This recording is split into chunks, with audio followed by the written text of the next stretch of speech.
And now, Roma Wines, R-O-M-A, made in California for enjoyment throughout the world. Roma Wines present Suspense.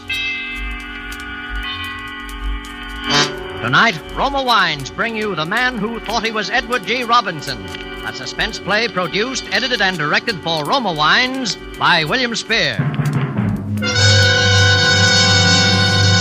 Suspense, radio's outstanding theater of thrills, is presented for your enjoyment by Roma Wines. That's R-O-M-A, Roma Wines. Those excellent California wines that can add so much pleasantness to the way you live, to your happiness in entertaining guests, to your enjoyment of everyday meals.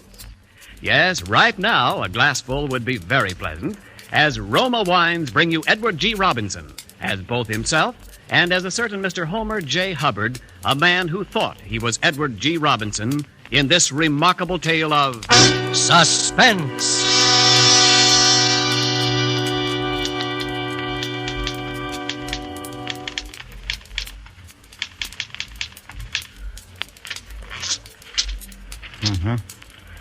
Yeah. And I'm making this statement in accordance with a promise to a very dear friend. It is a complete statement in every detail, even including those matters which are to me personally incriminating.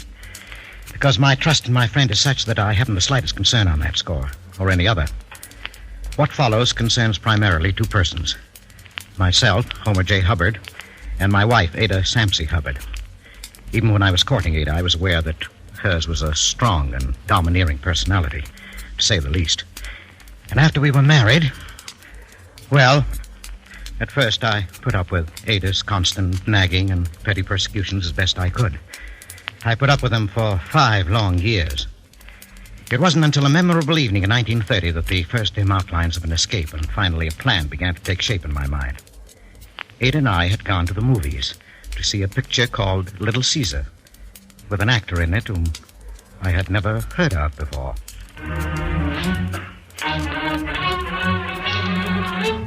Oh, so you thought you'd rat on me, huh? Well, get this. Nobody rats on Little Caesar. See?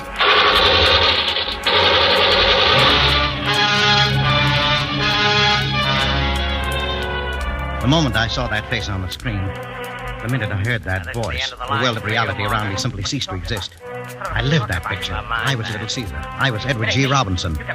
I was dimly conscious that my voice was like his, that even my face without my spectacles and with my hair parted differently might have been mistaken for his.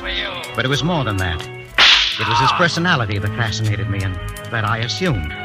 Calm, assured, tough, the kind of a man who made people do what he wanted done the way he wanted it done.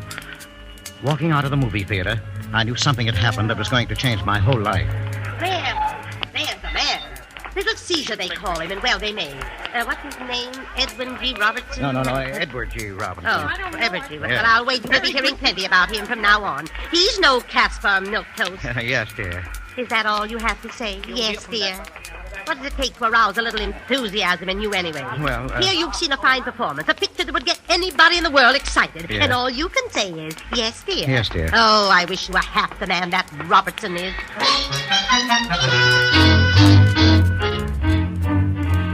Yes, but from that moment, I no longer really cared what Ada wished or thought. I had begun my escape into a dream world of my own making, a world in which I was Edward G. Robinson.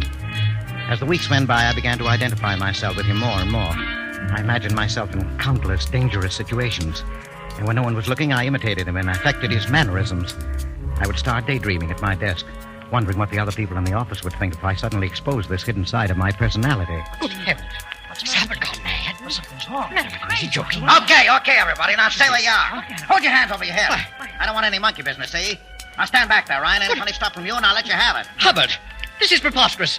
What do you mean by such behavior?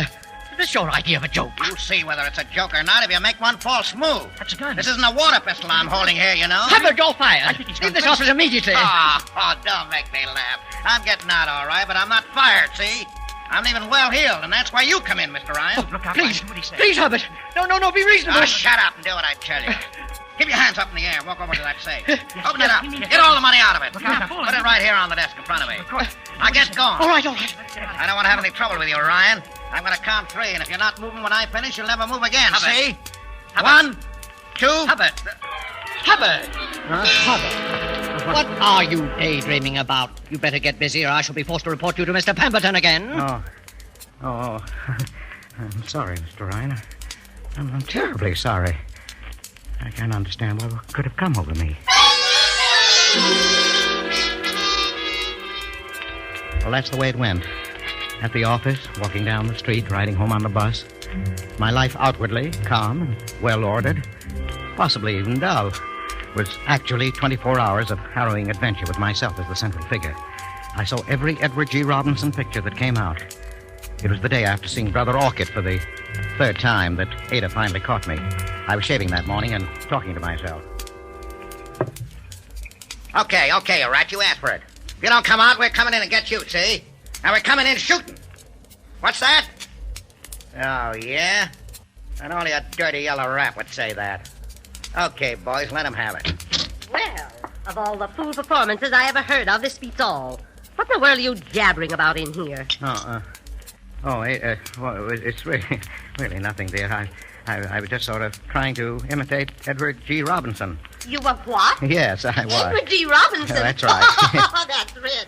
Oh, no, I can't believe it. Well, I was. You trying to imitate Edward G. Robinson? Yeah. Oh, I can't stand it. But don't stop. Oh, no. Don't let me interrupt the performance, Mr. Movie Star. Oh, don't laugh at Come that. on. Do your act for me. Well, dear, I don't see anything so funny about it. Maybe you don't, but you're the only person in the world who wouldn't. Well, I'll leave you to your rehearsing. But why don't you imitate Donald Meek or Shirley Temple? I think you'd find it easier. It was right then that I decided to kill her.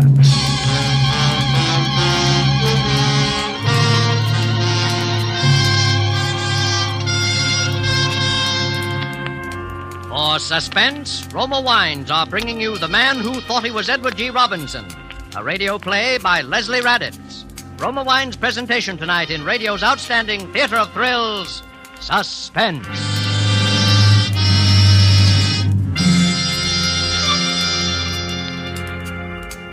Between the acts of Suspense, this is Ken Niles with a friendly suggestion. When friends make you feel perfectly at home, no matter how unexpected your visit, that's hospitality. Such is the hospitality of millions of Americans who always keep Roma wines on hand. For there's a Roma California wine to please any guest, on every occasion. For friendly entertaining, serve Roma Sherry or Muscatel. For gracious dining, enjoy Roma Burgundy or Sauterne. Whichever Roma wine you choose, you're sure of finer taste every time. For to bring you better-tasting wines, Roma Master Vintners, with America's finest wine-making resources, guide California's choicest grapes to tempting taste perfection. Then, along with Roma wines of years before, this rich taste treasure awaits selection from the world's greatest wine reserves for your pleasure. That's why Roma wines are always better tasting. Proof? More Americans enjoy Roma than any other wine. So insist on Roma, R-O-M-A, Roma wines, largest selling wines in all history. And now, Roma Wines bring back to our Hollywood soundstage Edward G. Robinson, appearing as both himself and as Homer J. Hubbard, the man who thought he was Edward G. Robinson, in a tale well calculated to keep you in suspense.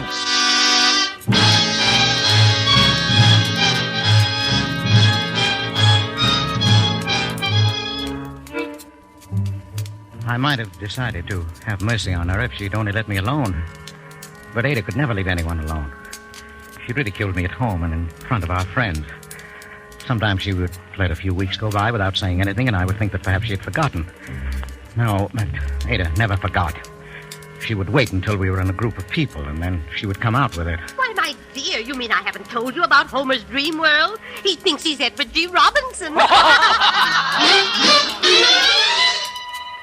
Tell us, Mr. Homer G. Robinson, when do you think you'll be getting your next contract from Hollywood? Oh, you folks have got Homer all wrong. He's a killer at heart. Just a cold-blooded killer. Oh, no!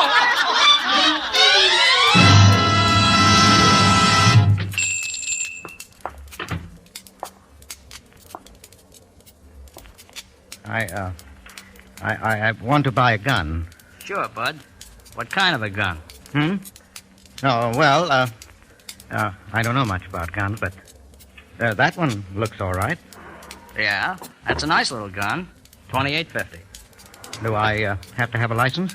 Not unless you're going to carry it on your person. Otherwise, we just register it for the police records under your name. What's the name? Edward G. Robinson. Huh? You heard me, Mug. Edward G. Robinson. Huh? See?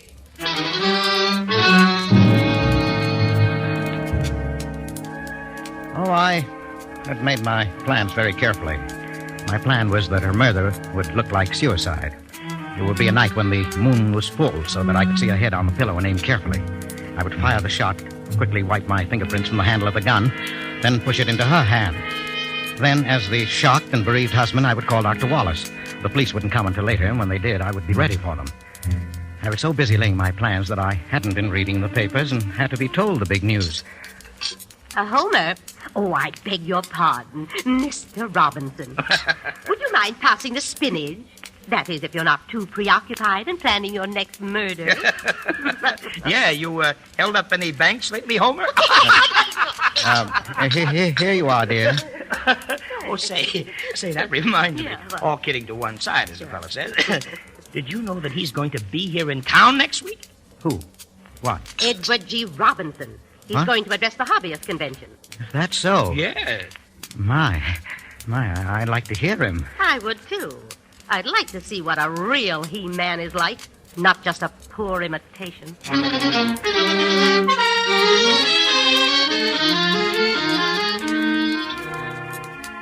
We went. And at first, it was the most terrible disappointment of my life. Because he wasn't tough or hard-boiled or anything like it. He seemed to be a mild-mannered man, a little shy, almost like me.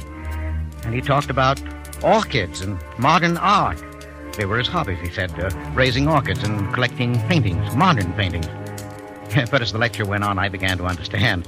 And by the time it was over, I knew. And so, ladies and gentlemen, I consider myself twice blessed. Every man is blessed who has a hobby, but I am among the fortunate few who has two hobbies. And, as the fellow said, whose fiancée had a twin sister... Oh, I see. You already know it. I love them both. Thank you very much.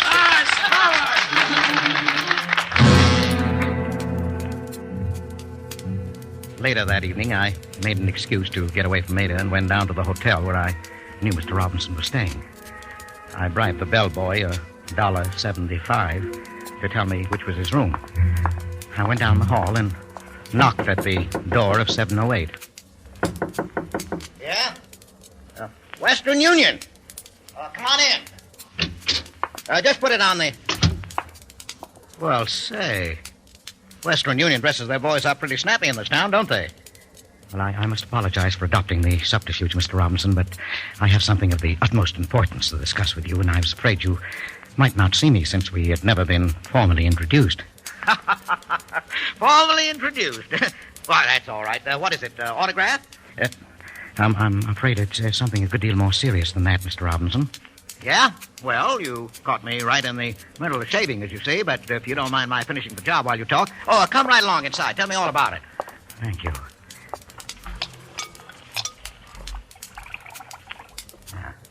Well, now, what's on your mind? Well, Mr. Robinson, I have a problem. I followed your career since its earliest fame, and that is why I feel that you'll be able to tell me what to do. Uh-huh. Well, what is the problem? Well, Mr. Robinson, suppose... this is purely hypothetical, of course. But suppose you were going to kill somebody. Kill somebody? Yes. In your own home. Somebody who is, shall we say, related to you. Yeah, now, hold on Mr. Hubbard. Homer J. Hubbard. Mr. Hubbard. Well, I may look like a bad guy on the screen, but when I'm not working, I'm just a plain peace-leaving living citizen, just like anybody else. You can fool people like that audience tonight with all that talk about orchids and modern art, and it was very good, and I quite understand why you do it. A man in your position must have a front, of course. Yes, but you didn't fool me. I know Rather, I knew that I could come to you and be perfectly frank.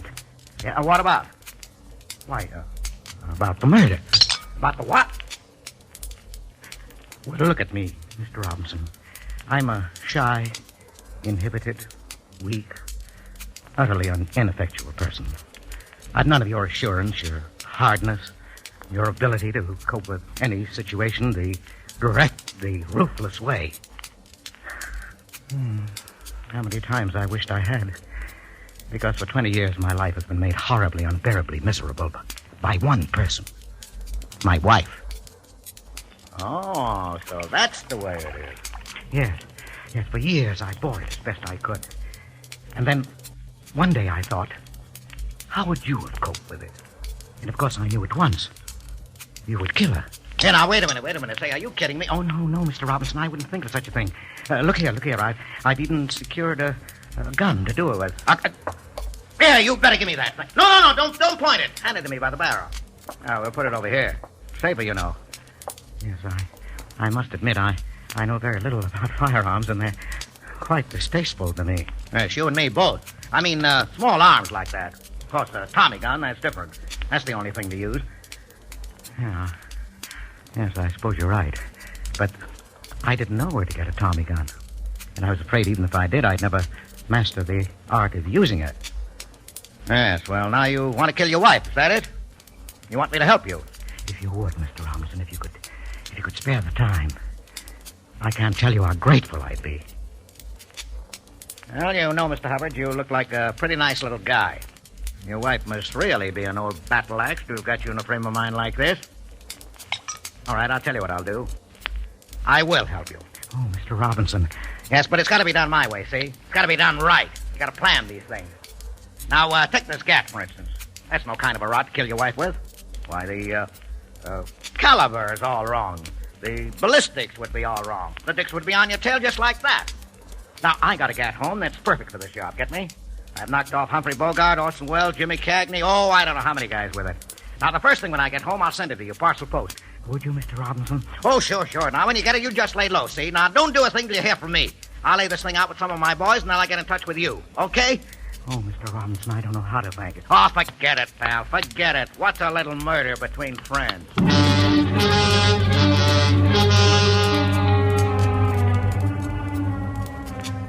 I could scarcely maintain my composure in the 2 days that followed. The second day, sure enough, the gun arrived. It was a great, heavy thing, the kind that is referred to, I think, as an automatic. Yes, that's it. Remembering its history, I handled it with the utmost care and reverence. I hid it in the garage where I keep my pipe, but Ada won't let me smoke. It was the next afternoon, a Saturday, that the phone rang. I rushed into the bedroom to answer it and closed the door after me so Ada wouldn't hear in case it was. Hello, Homer? Yes? Well, this is Eddie. Eddie? Yeah, Eddie Robinson. Oh, yes, Mr. Eddie. Did you get the package I sent you? Yes, I got it. Okay, now, but don't fool around with it, see, until the time comes. It's kind of tricky. Oh, no, I won't. Now, listen, if we're going to do this, the sooner the better. The deadline is tomorrow night, midnight. Now, here's the layout. You go to bed just the same as you always do, but have that gat handy and leave the front door open. Oh, say, I meant to ask you, is it safe to talk where you are? Oh, yes, the phone is in the bedroom and the door is closed. Oh, the bedroom, eh? Well, that's swell. Now, listen, a little before midnight now, you get up. She's asleep, of course. Now, you take a spot just outside the bedroom door where you can keep an eye on her, and on the front door, too, see? Yes? At midnight, I'll contact you. We'll do the job and make a quick getaway, and you can hole up in the hideout I got until the heat's off. Get it? Tomorrow night, midnight. I'll do everything just as you say, Eddie.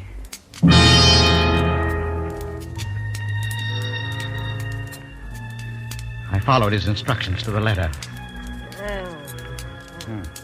Well, it seemed hours before Ada went to sleep that night. It seemed days until my watch finally crept around towards midnight. But at last, the time had come. I crept out of bed, got the gun out of my coat pocket, and took my position on the landing outside the bedroom door as he had told me to. And then suddenly, the stillness was shattered by the ringing of the phone. Oh, I was in utter panic. This was one of those unforeseen things that can ruin even the best of plans. Even plans made by Edward G. Robinson. I rushed back into the bedroom, hoping against hope that I could catch it before Ada woke up. But she already had the light on. Homer. What in the world are you doing prowling around at this time of night with a gun in your hand? Why, I thought I heard a burglar. Burglar? Yes. When I've answered this phone, I want to talk to you, Homer Jeremiah Hubbard. Yes, dear. Hello. Yeah? What? Oh, Homer, there is a burglar. Someone just saw him trying to get into the house. Are you sure? Of course I am. Somebody just phoned that they saw him. Well, don't stand there. You got a gun. Go down there and stop him. Oh, but Ada... Go on. You want us to be killed in our beds? Go on, I say. Oh, Ada, why do you have to spoil everything? Go on. Yeah, she pushed me out. There was nothing to do but go. I crept down the stairs in the darkness. I knew what Edward G. Robinson would have done. He would have gone down and captured the burglar without the slightest trouble and turned him over to the police after giving him the beating he deserved. But somehow I didn't feel much like Edward G. Robinson just then. It was at that moment that the terrible thought occurred to me that maybe it wasn't a burglar. Maybe this was Edward G. Robinson. I had no time to pursue the thought further. There he is. Let him have it.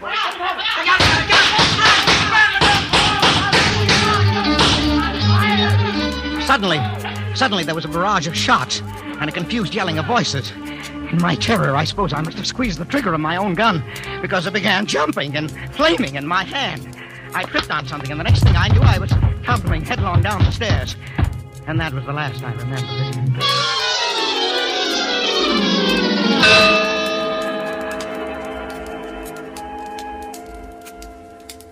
When I woke up, Ada was holding my head in her arms, and she was crying. They made me stay in bed for a couple of days, but I really didn't mind. There were reporters to see me and take my picture for the paper, and all kinds of people. Even Mr. Ryan and Mr. Pemberton came to see me. And Ada? Well, Ada was simply a changed person. Nothing was too good for me. My slightest wish was literally her command. If the whole thing hadn't been an accident, if I planned it that way, it couldn't have turned out better. And then, as the final climax that afternoon, when the phone rang by my bed... Yes? Oh, yes. Mr. Eddie. You did, eh? Who is it? Quiet. It was nothing, really. Yeah, well, about that, things have changed. Quiet now. Will you be quiet when I'm talking to somebody else? Yes. Now, don't get me all excited. Excuse me. No, Mr. Eddie. Yes, they have changed quite a lot. I don't think we'll have to go through with it. That's right. Oh, sure. She's right here. Just a minute. Eddie wants to talk to you. Eddie? Yeah, sure. Eddie Robinson. Quite a pal of mine. You mean Edward G. Robinson? Oh, yes, the Robin. You know. We had quite a little chat that night. He was in town after I left you. We got pretty chummy. Here. She's going to talk to you, Eddie. Yes. Hello. Oh, yes. Yes, Mr. Robinson. Oh, I know he is. Oh, I certainly will, Mr. Robinson. Oh, I know I'm lucky. All right, Mr. Robinson. Goodbye.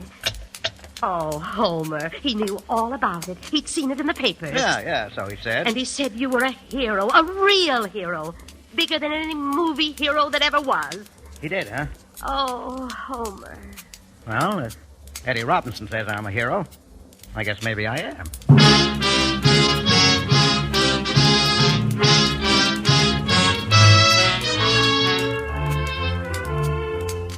It couldn't have turned out better, Eddie, and you know how grateful I am. I'm a regular little Caesar around town now. My married life is all I've ever wanted it to be. Because there are some things about the whole thing that confuse me a little. It has even occurred to me, I will confess, that you might have had more of a hand in it than was generally known.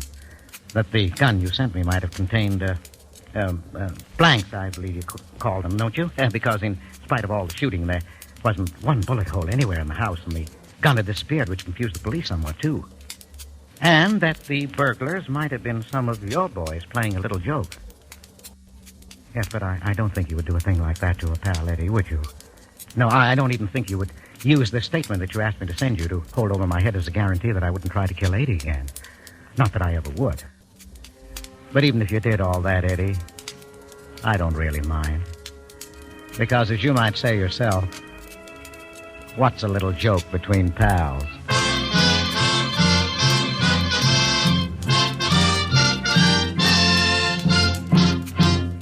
Suspense. Presented by Roma Wines, R-O-M-A, made in California for enjoyment throughout the world. And now, this is Ken Niles with a double helping of compliments for you, Mr. Robinson, for your excellent performances in both the roles you played tonight. And here's a note from the control room.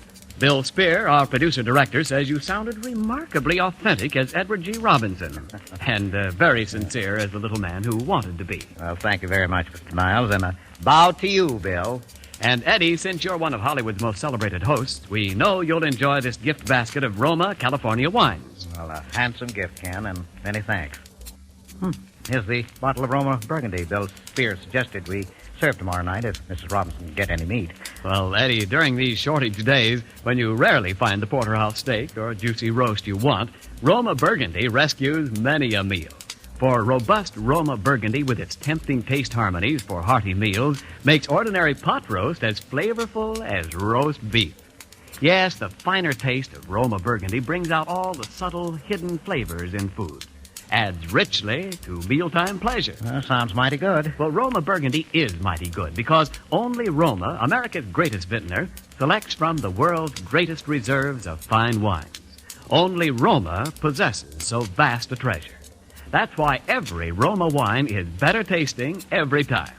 No wonder more Americans enjoy Roma than any other wine. Well, you convinced me, Ken. And now tell me, who stars on Suspense next Thursday? It's that very lovely and very talented actress, Miss Susan Hayward. Well. In a play about a wife, a husband, a blackmailer, and a remarkably ingenious murder plot. I think you'll want to listen, Eddie. Well, why should I want to be different from everybody else in the country, Ken? I certainly will listen. Good night. Good night, Eddie, and we're looking forward to seeing you in your new Thalia production, The Red House. Next Thursday, same time, you will hear Miss Susan Hayward as star of Suspense. Produced and directed by William Spear for the Roma Wine Company of Fresno, California. In the coming weeks, Suspense will present such stars as Judy Garland, Jack Carson, Brian Dunleavy, Cary Grant, Roddy McDowell, and others. Make it a point to listen each Thursday to Suspense, radio's outstanding theater of thrills.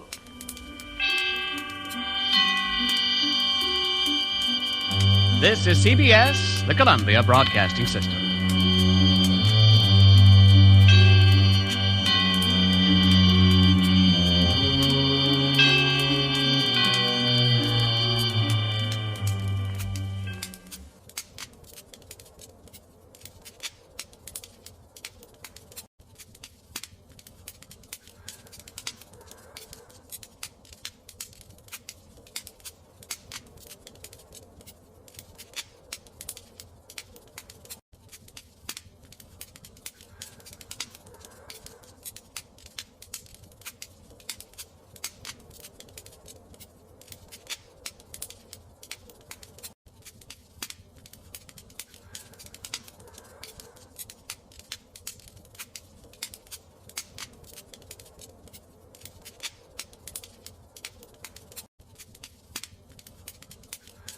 Now, the Roma Wine Company of Fresno, California presents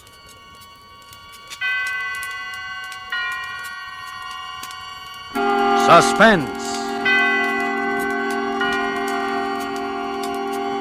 Tonight, Roma Wines bring you the suspenseful play called A Guy Gets Lonely, starring Dane Clark. Suspense is presented for your enjoyment by Roma Wines. That's R-O-M-A, Roma Wines. Those excellent California wines that can add so much pleasantness to the way you live, to your happiness in entertaining guests, to your enjoyment of everyday meals. Yes, right now a glassful would be very pleasant, as Roma Wines bring you a remarkable tale of suspense. And with a drama called A Guy Gets Lonely, and with the performance of Mr. Dane Clark as Eddie Lewis, Roma Wines hope indeed to keep you in suspense.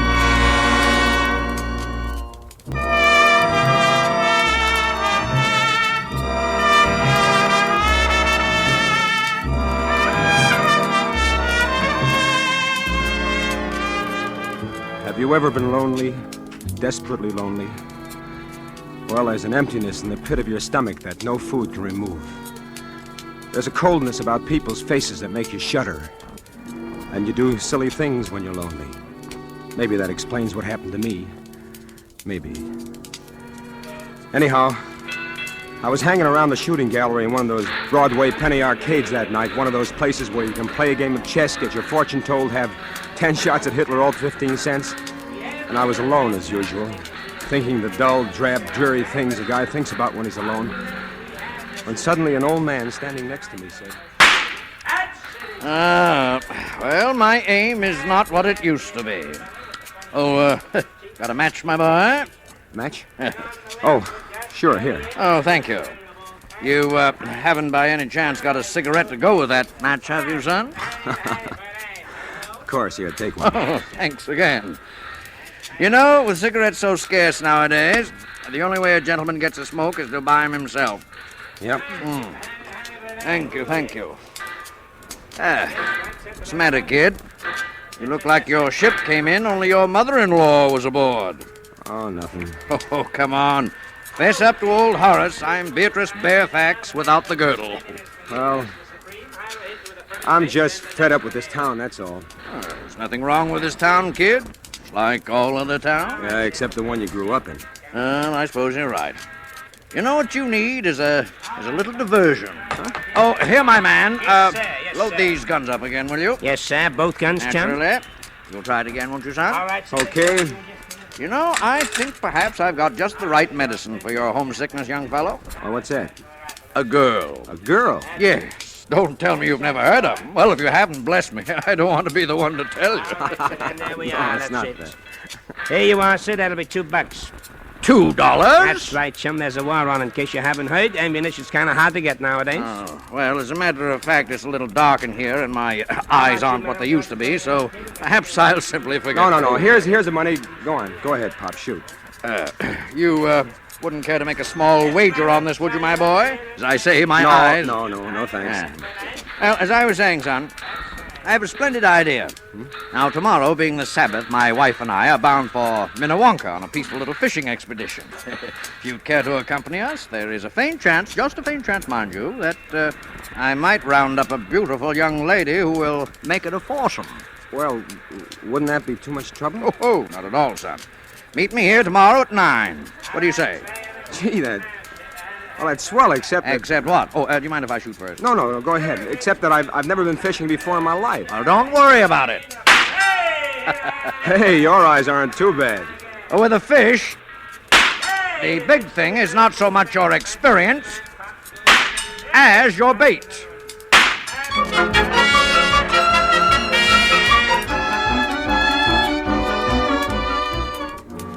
The idea of not being alone again on Sunday is what excited me. I didn't give much thought to the girl until I saw her.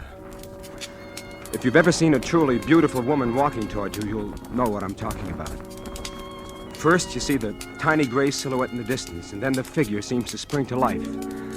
Each curve rounds into place, and finally you see the smooth oval face and the long auburn hair dancing in the breeze. And before you know it, you're in a trance, that's all. That must have been what happened to me when I first saw Jolie, because I don't remember much of anything until I heard myself saying, "Oh, hey, what's that?" A worm, silly. You can't fish without a worm. Do I have to? Well, of course. As captain of this boat, I promised to bring in more fish than Horace. Wow. I order you to put that worm on the hook. No, it shakes. Rather gracefully, don't you think? Kind of reminds me of a shimmy queen at a burlesque show. Oh. There. Oh. Now you did it. Easy, wasn't it? Now drop your line in the water. Okay. Well, where's the fish? Patience, lad, patience. The fish haven't had a chance to read your advertisement yet. Well, if they could only see you, Jolie, I doubt if they'd bother with my line at all. Oh, your line isn't bad, Eddie. This isn't so bad at all.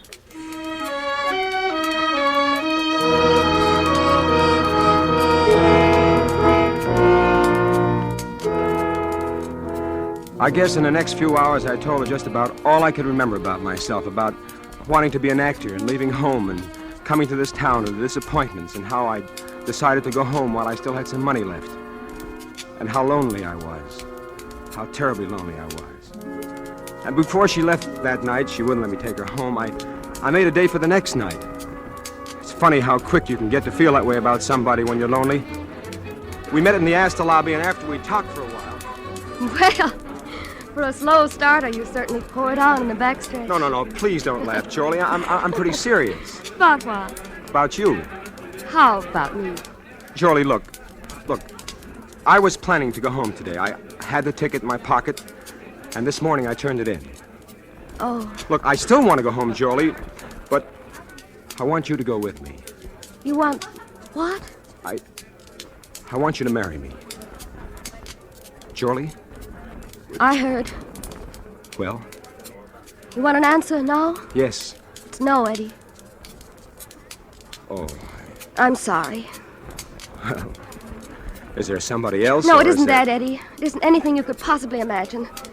It isn't even that I don't love you, because maybe I do. Charlie! But you see, Eddie, I was going to ask you something tonight, too, and it doesn't stack up very well against what you asked me. Charlie, what? What? Oh, I know it's silly. We've only known each other for 48 hours, and it shouldn't matter, but... Oh, it doesn't matter anyway now. Charlie, you've got to tell me. It's just an old story, Eddie. Such an old story that you probably wouldn't even believe it. That's the trouble. Look, I believe anything you told me. It's about my mother out west and how I support her and how she needs an operation, and... I was going to ask you for $1,000. Is that all? That's enough. Oh, Charlie, why did you put me through such a cold sweat for a little thing like that? Well, it's pretty complicated. Oh, Eddie. what's complicated about it? Look, Charlie. Look, here's a ring. It's all I've got right now, but I wish you'd wear it. Oh, it's beautiful. An old Samoan chief gave it to me when I was in Tahiti. Go ahead, look inside. To Eddie Lewis from... ? Yeah, I had that engraved in it when I got back to the States. I never did know the old guy's name. Will you wear it? Eddie, I'll meet you here tomorrow for lunch. And if I'm wearing the ring, third finger, left hand, you'll know that I do. All right. Charlie. Yes? Do you want the money now? No, Eddie, no. Not now.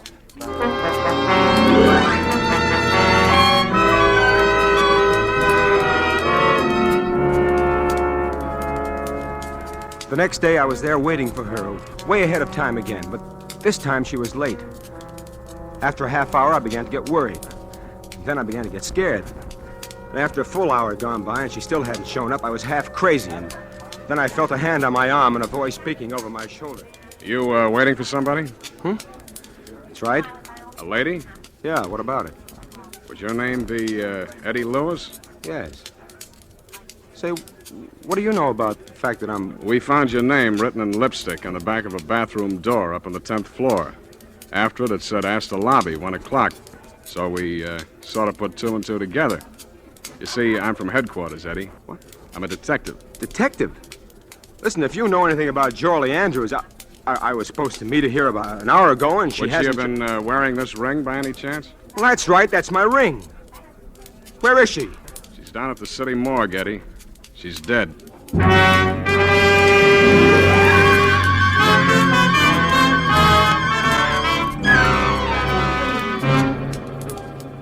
For Suspense, Roma Wines are bringing you as star Mr. Dane Clark, whom you have heard in the first act of A Guy Gets Lonely, a radio play by Don Paul Nathanson, which is Roma Wines' presentation tonight of Suspense.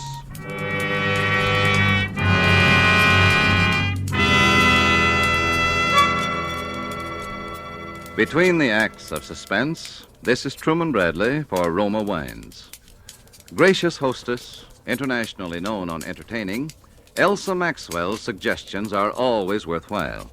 Spring is here, and nature is again bursting into life. Let's bring some of this beauty to the dinner table. A centerpiece of spring flowers will brighten your table, and there's no better way to awaken winter-weary appetites than by serving cool Roma Burgundy with the meal.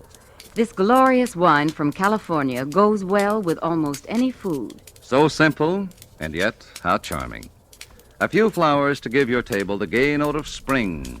A bottle of cool, delicious Roma Burgundy as the subtle accompaniment to a savory meal.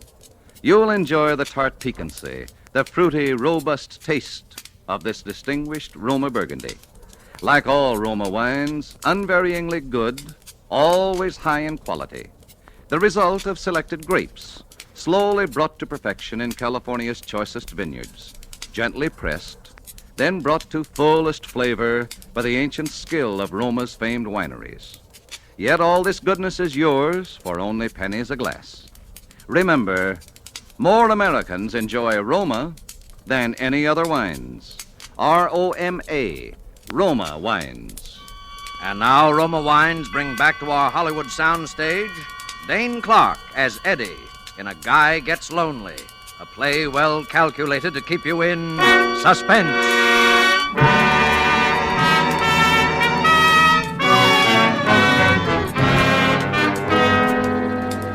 My mind was going round like a merry-go-round. Having an old moocher like Horace walk up out of a clear sky and introduce you to a girl like Jorlie. Proposing to her after only 48 hours, and then having a cop come along and tell you she's dead. They took me down to headquarters, and I was there all day answering questions and trying to dope out what had happened myself. I even told them how she'd asked me for $1,000, but they didn't pay much attention to anything I said. Simple case of suicide, and that's that. But it couldn't be. Jorlie wouldn't commit suicide. You recognized her, didn't you? Well, what? People don't look quite the same after they've fallen 10 stories on a concrete side. But you recognized her? Yes, I recognize her. But why did she write my name on the inside of that door? How do I know what women think about before they jump out the window? I'm not Mr. Anthony. Well, look, maybe somebody followed her. Maybe somebody tried to force the door. There wasn't any lock on the door. Then it would have been that much easier. Maybe somebody... Look, Eddie, just what are you trying to make out of this? I don't know. All I know is it couldn't have been as simple as this. You wouldn't be thinking about murder, would you? Maybe. Now, Eddie, this sort of thing happens all the time. Look, I'll draw you a picture. Friendless girl meets guy. They start going together. Then she asks him for money. He doesn't give. The next day, Look, I told you we were I'm going to doing get the married. talking. She asks him for money, and he doesn't give, see? The next day, she writes his name on the handiest plain white surface, and boom. Now, how does that look to you? All right. But what about Horace? Have you tried to trace him? Yes, sure. We tried to find Horace. Only we didn't. Mainly on account of he doesn't exist, if you ask me. I talked to him, I tell you. He introduced us. You don't have to go that far to explain how a man meets a girl nowadays, Eddie. Look, he did introduce us. He was an old man, white hair. It was in the shooting gallery. And he has a hobby of introducing guys to beautiful gals, and nobody knows where he lives. And the only time you ever met him was in the Penny Arcade that's so busy they wouldn't remember George Washington being in there. That and the time you were seen together by a couple of lake trout. Oh, cut it out, will you, son? All right, go on home, Eddie. I wouldn't leave town just yet, though, if I were you. All right. And, Eddie. Yeah. I wouldn't push that murder theory too far, either. Why? Because you know who's the only possible suspect for murder? That's right. You.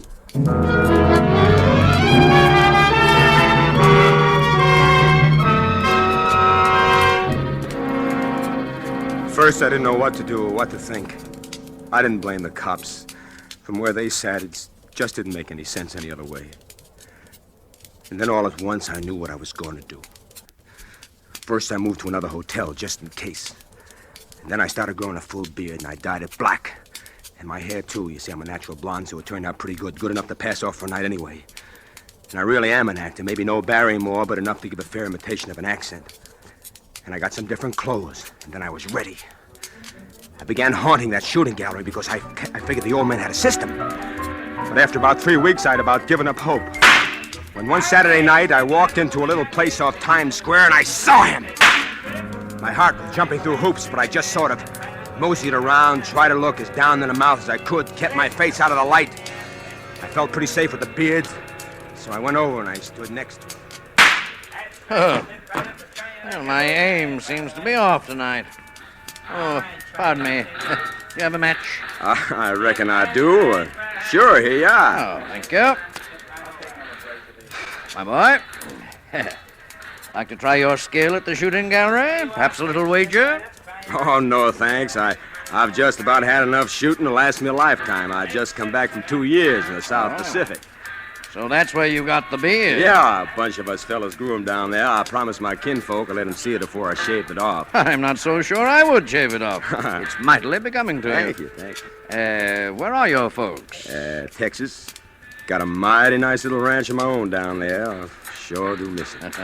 Kind of lonely, huh? Oh, you all can say that again, mister. Well, son, if you'd forgive an old man for sticking his nose in somebody's business where he's got no call to. Shucks, no. What's on your mind? I think I know just the medicine for you. Why, what's that? A girl. That was it. That's what I've been waiting for. First, I thought of taking the old devil out in the alley and sweating it out of him right then and there. Then I thought, no, there'll be a girl, and I want to have a talk with that girl. In the meantime, the old man was going on about that fishing. If you'd care to join us, my boy, I think I can promise you a very pleasant afternoon. Well, I reckon I couldn't do that. Perhaps if you could make it tomorrow night. Well, now, that might be arranged. Where would you like to have us meet you? Well, couldn't you just sort of give me the young lady's phone number, tell her I was fixing the call? I'm afraid, you see, this particular young lady doesn't have a phone. Oh, don't think I'm not downright grateful, mister, or that I wouldn't enjoy your company, but... But you'd rather be alone. Shucks. No, don't get me wrong. I'm no wolf or nothing like that, but... Well, when a fella has his first date with a gal for more than 2 years, maybe you can't understand what that means. I think maybe I get the general idea, son. I'll tell her to look for a handsome Texan with a beard. Can you be here tomorrow night at, say, 8 o'clock? Oh, I calculate I sure can. Well, then, my boy, you've got yourself a date. The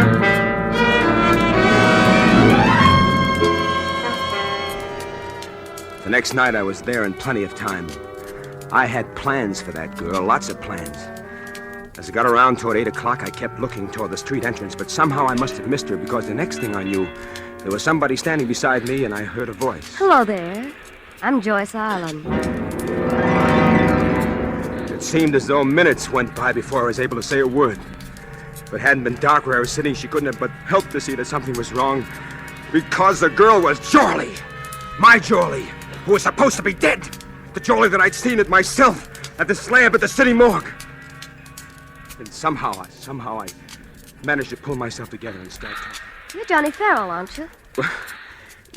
Yeah, that's right. It was sure mighty nice of you to come. Oh, that's all right.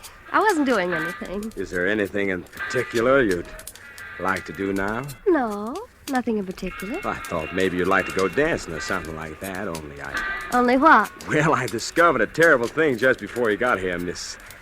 Ma'am. You can call me Joyce.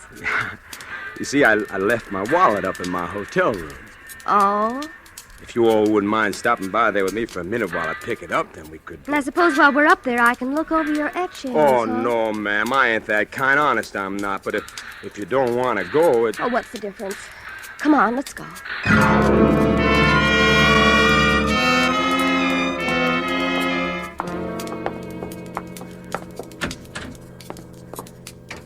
You always keep it this dark in here? Well, there's a couple of bulbs burn out. I told them to have them fixed. Oh, well, never mind. Where's that wallet? In the closet there, my other suit. Say, Joyce. Yes? Would you mind if I stepped in here and sort of slicked up a little before we went out? No. Go right ahead. I went into the bathroom and got out my razor. My plans were still the same. I excused myself a minute before we came upstairs, and I made the phone call that I'd planned to. But there was a couple of little extra flourishes to be added on now that I hadn't figured on before. First, I shaved off my beard. Then I went to work on the hair dye with some rubbing alcohol. It came out pretty easy. And I was almost ready when I heard her voice in the next room. Johnny? Yes? I think maybe I'd better go home. You mean you reckon you don't want to go out with me? Oh, well, it isn't you, Johnny, but... Well, what is it? You'll think I'm crazy if I tell you. No, I won't. What is it? Well, you sort of remind me of someone. Who? Oh, just someone I used to know. Oh, but Joyce, I'm all ready to go now. Well... Only first I thought maybe we better have a little more light on the subject. Well, I thought you said you didn't have any... Hello, Jorlie. Eddie. That's right. Eddie, I thought I'd never catch up with you. All right, Jorlie, all right. Give. What? Come on, talk and talk fast. Who was that other girl, the one they thought was you, the one who was dead? Well, she was my sister. Sister? What happened to her? I don't know. What kind of a racket are you and the old man running anyway? Well, Horace is... He's my father, Eddie. He's my stepfather, Oh, anyway. that's nice. That's very nice. It keeps it all in the family, huh? Oh, Eddie, you can think anything you want to. Nothing could be quite bad enough, but... Please believe me, I wasn't playing any games with you. No? No! That's why I sent Evelyn that day, my sister. I gave her your ring so you'd know she really came from me. I just couldn't face you myself. Face me with what? With what Horace and I had planned to do to you. The old shakedown, huh? I guess so. Evelyn was horrified anyway when she got wind of it.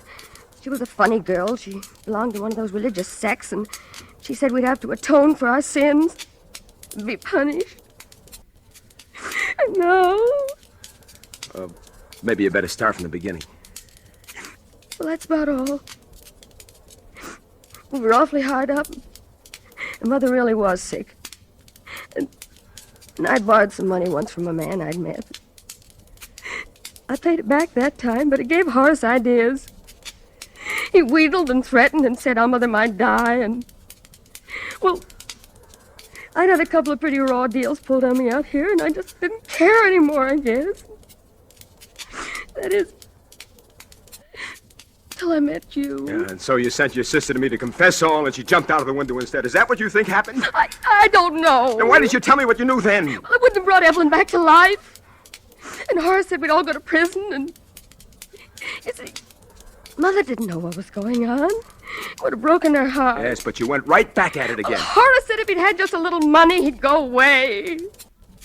He'd leave us alone and go back east. And I was supposed to be the next victim as Johnny Farrell with a ranch in Texas. No, Eddie, no. Not after I met you. No. No. You were before, were you? Oh, Eddie, maybe if you knew a little more about what a girl is up against in this town, you'd understand. Telegram. Telegram? Well. Yes. I had a hunch about you, my boy. Horace. Why, you... Oh, don't try anything foolish. I'm quite expert with this little gun, as you may recall, my boy. Now, I suggest we close the door and have a nice, quiet talk just between ourselves. That's better. So, in spite of all my admonitions, you still persist in this confessional mood, do you, my dear? Horace, what are you going to do? You young people may not see it quite my way, but I'm an old man, and I don't fancy the notion of spending my remaining years behind bars. It's quite a penalty for extortion, you know. You're telling me. And so I'm afraid there's going to be a little accident up here. Something like the accident that happened to poor Evelyn. So you did kill her? Well, technically, yes, I did assist her through that window after she insisted on making a scene. Why, Evelyn was always excitable, you know. Really not quite normal, I'm afraid. Oh, Horace, you're mad. Now, my dear, I want you to write a little note. See, there's paper and pen over there on the desk. And you will say, darling, forgive me, but it will be best this way for both of us. And sign your name. You must be mad to think I'd do such a thing. You wouldn't like to see me kill your lover here, would you? Oh, yes, these old eyes can still tell love when they see it. Charlie, look, don't do it. Don't do it. Can't you see he's going to kill us both anyway? Horace, will you promise, Of course then? I will.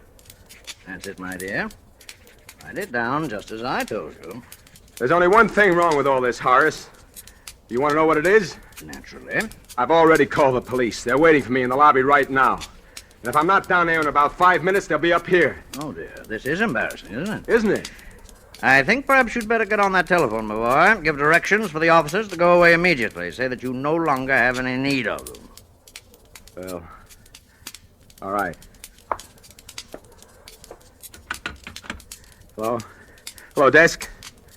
You know those two men who are waiting in the lobby for me? Well, tell them to get up here as fast as they can. You! Horace, no! Jolie! Why, you won't! Jolie! Jolie, are you all right? I think so. It's only my shoulder. Oh, darling, you shouldn't have gotten I'd in the... rather have had it been me than you. Look, I'll call a doctor. What's going on here? We heard a shot. Look, there's the man who's responsible for the suicide of Jolie Andrews. Oh, only it wasn't a suicide. He killed her.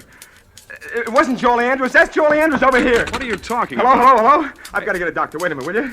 All right. Hello? Look, don't you understand? Look, that isn't Jolie Andrews that's dead. That's Jolie Andrews over there. You're not making sense, man. Look, fella, look.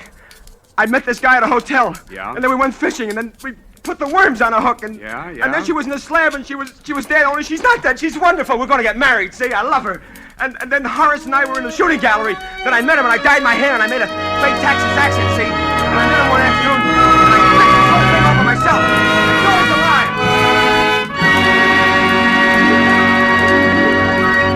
And so closes A Guy Gets Lonely, in which Roma Wines have brought you Mr. Dane Clark as star of tonight's study in Suspense.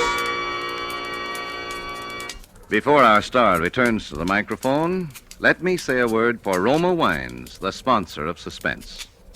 Elsa Maxwell is known the world over for her great charm as a hostess. Now, here's a brief message from this noted authority. It is always a gracious act of hospitality to serve a glass of distinguished Roma wine. I suggest you try Roma California Tokay, a wine of unusual versatility, enjoyable any time, before or after meals. I serve it frequently with dessert or coffee. It's perfect with fruit or nuts or with any light snack. Follow Miss Maxwell's good suggestion. Try Roma Tokay. A velvety smooth, flame-bright wine, moderately sweet, light, yet delightfully rich in flavor. And you'll find that all Roma wines are always delicious, always of unvarying goodness and fine quality. The next time you use vermouth, sweet or dry, use Roma vermouth. Zestful, herb-flavored Roma vermouth is blended, mellowed, developed, and bottled in California with all the traditional wine-making skill of Roma wineries, yet surprisingly low-priced. Try Roma vermouth soon, won't you? This is Dane Clark. That I enjoyed appearing on Suspense goes without saying. All of us do. Next week's show sounds like it'll be really swell. It's a story written by one of the great contemporary masters of the art of suspense, Dashiell Hammett. And starring in it will be two of your favorite Hollywood people, John Payne and Stuart Irwin. I'll surely want to catch the one next Thursday, and I know you will, too. Suspense is produced, edited, and directed by William Spear. Dane Clark appeared through the courtesy of Warner Brothers and will soon be seen with Dennis Morgan in their production, God is My Co-Pilot. Next Thursday, same time, John Payne will be your star of Suspense. Presented by Roma Wines, R-O-M-A, made in California for enjoyment throughout the world.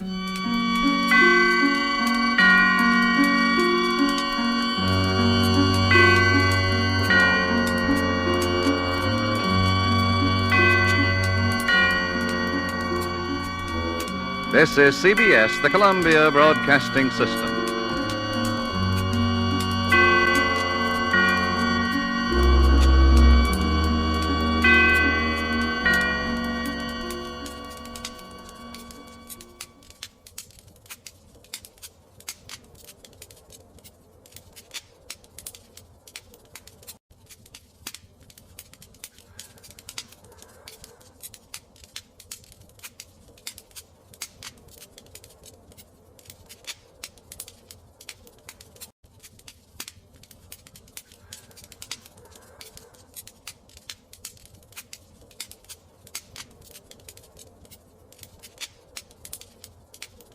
Now, the Roma Wine Company of Fresno, California presents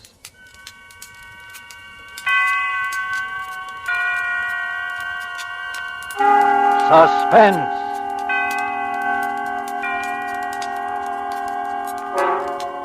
Tonight, Roma Wines bring you the remarkable young actress whose performance you have admired in the Warner Brothers production, The Corn is Green. Miss Joan Loring as star of A Man in the House, a suspense play produced, edited, and directed for Roma Wines by William Spear. Suspense, radio's outstanding theater of thrills, is presented for your enjoyment by Roma Wines. That's R-O-M-A. Roma Wines, those excellent California wines that can add so much pleasantness to the way you live, to your happiness in entertaining guests, to your enjoyment of everyday meals. Yes, right now a glassful would be very pleasant. As Roma Wines bring you Joan Loring in a remarkable tale of suspense.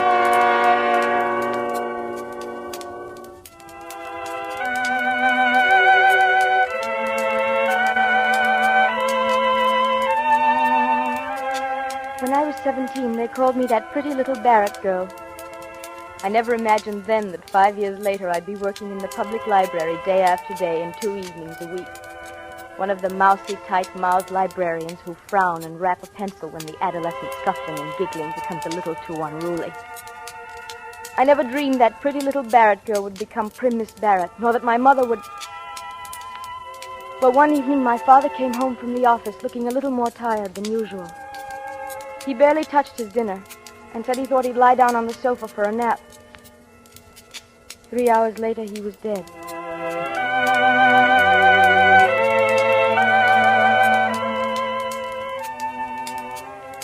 From that day, Mother was a changed woman, and our house was a changed house. She became suspicious and bitter and solitary. After a time, people stopped coming to visit, and Ted Roper learned not to call for me. I suppose I should have rebelled, but I was never a rebellious spirit, and I knew Dad would have expected me to stand by her. And so in a year or two, things had completely changed for me. I was working at the library, stamping cards and checking books, and rapping on the desk when the giggling became too loud in the corner.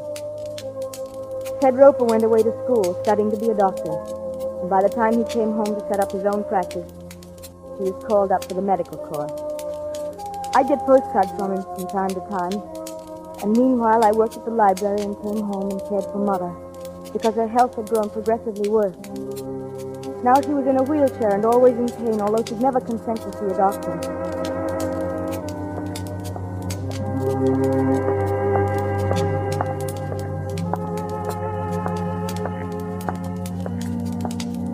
I was thinking of all these things that night as I walked home from my evening session at the library. Maybe it was because Ted was back in town. He had his medical discharge and he'd set practice up again.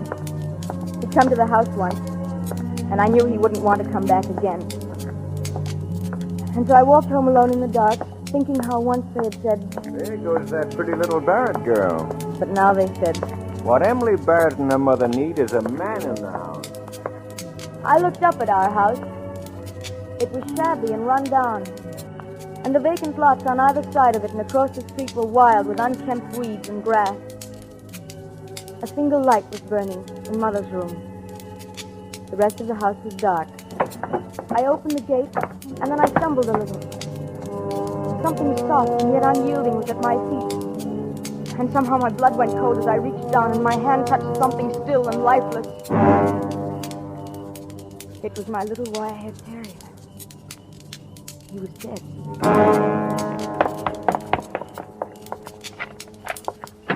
Mother, poor Rover, Mother, what is it? Oh, Emily. Close the door. Who are you? Not a sound out of you. Close the door. Who are you? What are you doing Don't here? turn on the light. Just stay where you are. Mother, are you all right? I haven't harmed her yet, and I won't harm you if you do what I tell you. But if you annoy me, as Rover annoyed me outside, you did call him Rover, didn't you, Miss Barrett? What are you doing in our house? I'm your guest, Miss Barrett. I trust your hospitality will measure up to the standards I set for you. May I turn on the light? No, don't move. I'll do it. Oh, you find my hand cold on your arm. I didn't expect it. And the light switch is to your left, isn't it? Yes. Mm-hmm. I misjudged a little. That's why I touched you. It might have been better to have stayed in the dark, you see. He was ugly. His face was horribly scarred. The entire left side of it was drawn out of shape by the rigid, livid skin. The scar tissue seemed to distort his features into something evil and unclean. I'm not the most handsome guest you've ever had, am I? Emily. Oh, Mother, don't cry. I'm here now. Don't cry. Oh, I'm frightened. I'm so frightened. You'll only work yourself up by crying. Try not to, dear. It would be advisable for her to stop whining. It annoys me. Please, Mother, please, dear. And Rover annoyed me, you know. What are we going to do, Emily? Why has he come here? I'm your guest, madam. If it's money you want, we don't have... I've told you I'm your guest. I seek food and shelter as befits a guest. And you mustn't make one feel unwelcome. He's mad, Emily. He's a madman. You mustn't say that, madam. He killed the dog, and then he sneaked into the house. He's been through every room. He has your father's revolver, and he wouldn't turn on the lights except the one in my room. Mother. He made me wait here in the dark for you. Oh, Emily. Emily, I feel sick. Oh, stop that whining. It annoys me. Don't you hurt me. Don't you dare. Mother, please, dear. You annoy me, madam. I suggest you retire for the night. Emily, no, I couldn't. I couldn't sleep. Will you be good enough to take your mother into her bedroom, Miss Barrett? What are you going to do? I've told you. I'm your guest. Well, Miss Barrett. Come along, Mother. Let me wheel you into your room. Oh, I don't want to, Emily. I don't want Mother. to. Your conveyance needs oiling, madam. Don't speak to me. Don't talk to me. Oh, by the way, Miss Barrett, Yes? don't trouble to close the door. And don't attempt to talk secretly with one another. I find it a very annoying habit. Emily, he's mad. He's insane. I don't know what I've ever done if it should happen to me. Try to be calm, Mother. Let me help now. Lie down on the bed, why don't you, dear? Try to relax. Oh, I couldn't. But if you could get some rest, you'd feel so much better. I'm not getting out of this wheelchair. If you could let yourself sleep, Mother. No, I tell you I can't, Emily. If you just take your pills... What was that? What did you say? Answer me. My mother ordinarily takes sleeping pills for her insomnia. Not tonight, Emily. I won't take them tonight. I couldn't. I think you will, madam. No, I won't. You can't make me. Is that her bottle on the bedside table there? Yes. Mm-hmm. I'm not going to take How them. many does she take? 2. I won't do it. Here. Come on, give them to her. Emily, no, don't make me. What will you do if she sleeps? Wait and rest. Wait under the shelter of your roof. No. You promise I'll be at her side when she wakes in the morning? Yes, I promise. I'll give her the tablet. No, I won't take them. Very well. Take them now, Mother.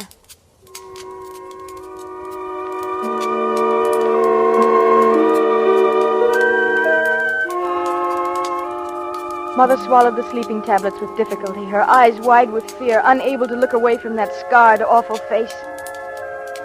Then he walked away into the living room while I stood by her wheelchair holding her hand. After eternities, her eyelids drooped and closed over the frightened eyes. Her face relaxed. She was asleep. I made her as comfortable as possible in the wheelchair, put a blanket over her. Turn off the light and come out here.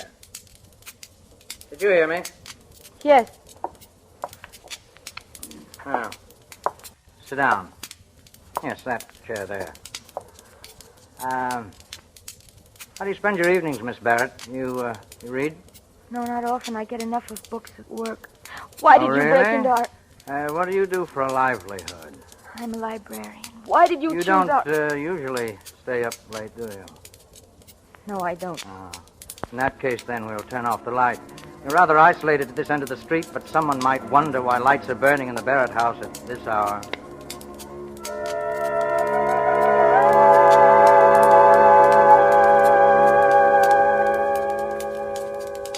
Why sit so uncomfortably, Miss Barrett?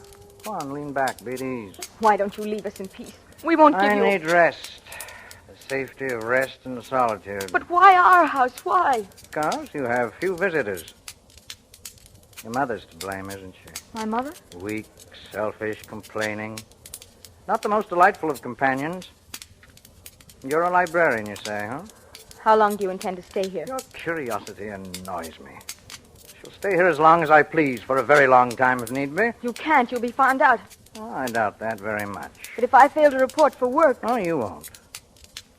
I don't understand. You will go to work at the library as usual. And leave my mother here with you? Yes. As a hostage, shall we say. Hostage? She'll be my guarantee you won't betray me.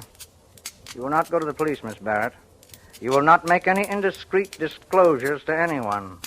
You'll work at your job all day and then come back here. And if I don't? Need you ask that question? Is it really necessary to ask me that? No. No.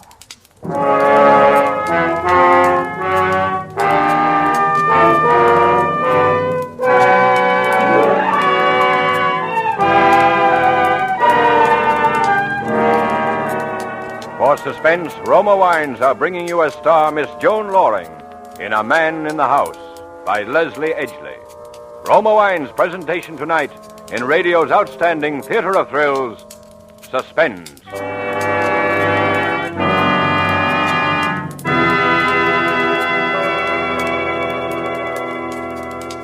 Between the acts of suspense, this is Ted Myers for Roma Wines. Elsa Maxwell is famous not only as a hostess, but also for her helpful suggestions on how to entertain more graciously. Recently, she said, "Next time you have friends for dinner, add to their enjoyment of the food and give the occasion a gracious festive touch by serving distinguished Roma California Burgundy. Even when ration points are low, your simple menus take on added glamour, added flavor goodness with Roma Burgundy. Serve cool." Yes, Elsa Maxwell's suggestion is one that lends enchantment to dining. You'll enjoy Roma Burgundy. Its tart piquancy, its fruity, robust taste, the happy result of selecting and gently pressing luscious grapes from California's choicest vineyards. Guided to flavor perfection, unhurriedly, by Roma's ancient wine skill. Good Roma wines never vary, are always enjoyable, yet cost only pennies a glass. Remember, because of uniformly fine quality at reasonable cost, more Americans enjoy Roma than any other wine. R-O-M-A. Roma Wines. And now, Roma Wines bring back to our Hollywood soundstage Joan Loring as Emily Barrett, with Joseph Kearns as the man in the house, in a radio play well calculated to keep you in suspense.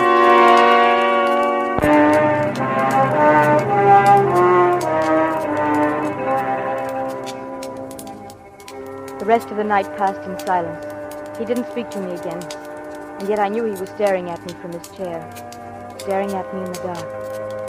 Except for the single time he moved to bring the dog into the house.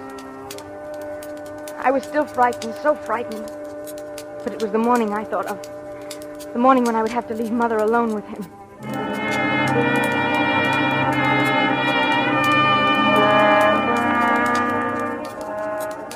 We ate breakfast together, the three of us silent at the table. His face was uglier than ever in the morning light. He had watched me prepare breakfast with wary eyes. Now he wolfed his food down as though he hadn't eaten in some time.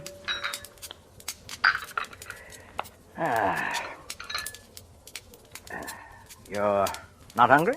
No. And you, madam? I'm not hungry. I'm sorry to hear that. Is it time for you to leave, Miss Barrett? Leave? Emily, what does he mean? Your daughter has a job, Mrs. Barrett. You wouldn't want her to leave it, would you? Emily, no, you can't leave me here. You can't. You'll be all right, Mother. Really, you will. It's the only thing I can do. Emily, no. You'd please. better go, Miss Barrett. And remember your responsibility. Yes. Yes, I'll remember. My day was a nightmare. I performed my duties automatically. And all the time my mind raced with speculation. What was he doing? Was Mother all right? How could I possibly get him out of the house? Reverend Amber, please. I couldn't tell anybody. I knew that. I didn't dare. He'd kill her in a minute. My card's expired, but could I land? For Mother's sake, I had to keep silent. I had to. And meanwhile, stamp books.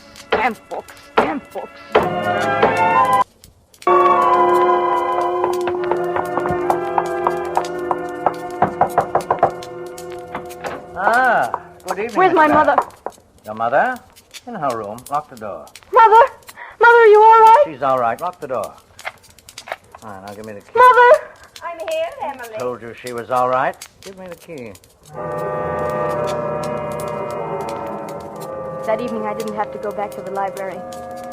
Again, he watched me prepare our meal, and again, he wolfed his food down. My mother and I left our plates untouched. I washed and dried the dishes after dinner, and then all three of us sat in the living room. This is an ugly house. A barren house. There's no laughter in it. I'm not interested in what you think of our house. Well, you should be. You're still young. Your life is being ruined by this selfish woman. How dare you? I'm sick. I'm not well. It's wicked of you to come into my house this way and say such things. He's evil, Emily. He burned the dog in the furnace. And you're evil, too, madam. You're a selfish parasite. The world would be better rid of you. Now go on, go into your room. No, I don't don't care what you do to me. We have no money. We haven't anything you could want. Get out of my room! Take her into her room, Miss Barrett, please. Come along, Mother. Please don't excite yourself. You won't make things any easier this way. Time she slept, Miss Barrett. I don't want to. I don't want to sleep. I'm so afraid. You're stubborn and weak and useless. You're a blood-sucking parasite. Give her her pills, Miss Barrett. It's time she slept.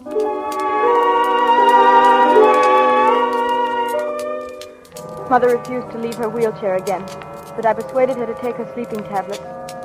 And after she'd fallen asleep, I returned to the living room. He sat in a chair where he could watch the door and windows.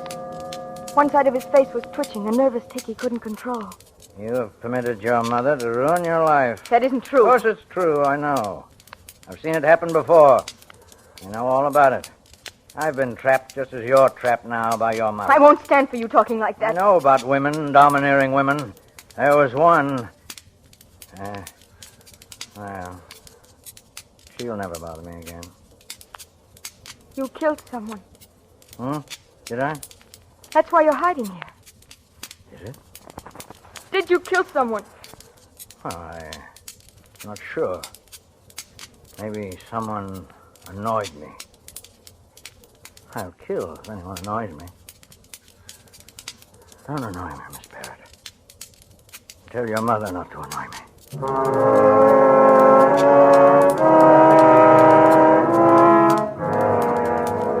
That night went by, crawled by as the first night had done.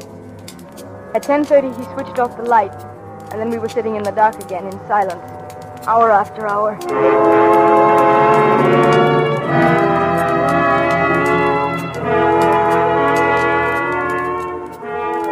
When morning came, I was wretched and haggard, but I knew I had to do as he said, leave the house again. I had no other choice.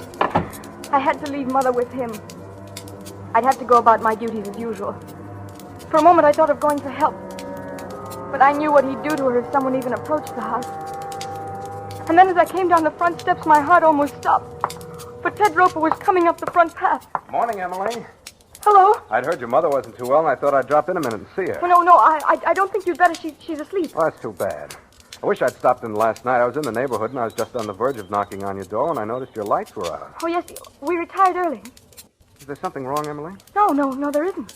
You look worn out.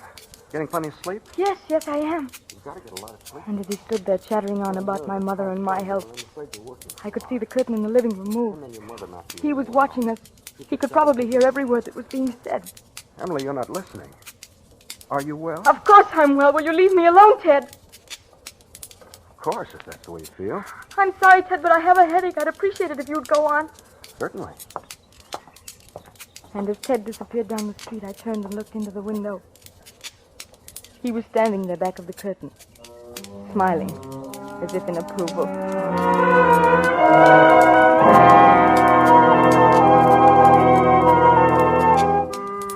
I don't know how I managed to get through that afternoon, but I did. And then I went home again, and they were there. When I'd seen that Mother was all right, I cooked dinner, and he tried to keep up a conversation. We, had visitors today, didn't we, Mrs. Barrett? Milkman, mailman. No letters, however, just a magazine.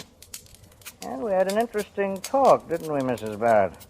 About mothers and daughters, you know. I looked at Mother across the table. The panic in her eyes had given way to another emotion. One hard to name at first. And then I realized it was resignation. As though she were resigned to her fear. Her face was peaceful, strangely serene, and she looked more beautiful than I'd ever remembered seeing her.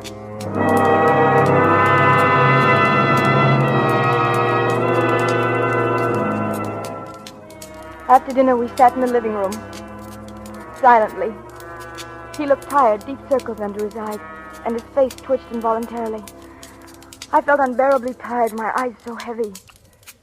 Miss Barrett, I think you'd better go to bed. Go to bed? You'll sleep. No, I couldn't. There's no excuse for not sleeping. You see how easily your mother can do it? You'll take some of her tablets. No. Take them. But my mother... She'll take them, too. She knows how. And then I knew why he wanted me to take the pills. He needed sleep for himself. All right, here, Miss Barrett. All at once, I had no resistance left in me. I took the water from him. He was leaning over me in the chair. And then I swallowed the tablet. Sleep couldn't have come immediately, and yet somehow it was like a swift black curtain shrouding my mind.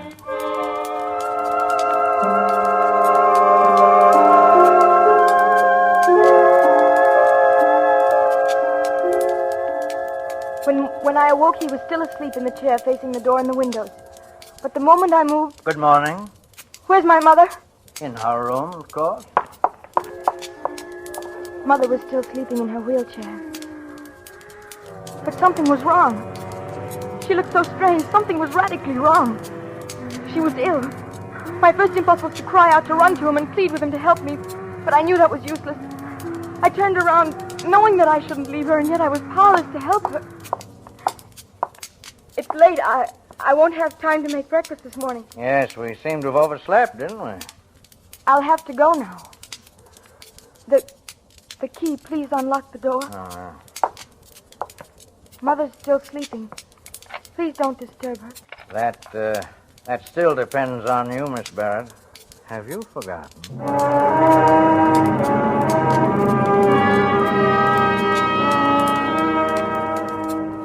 I left the house desperate with fear.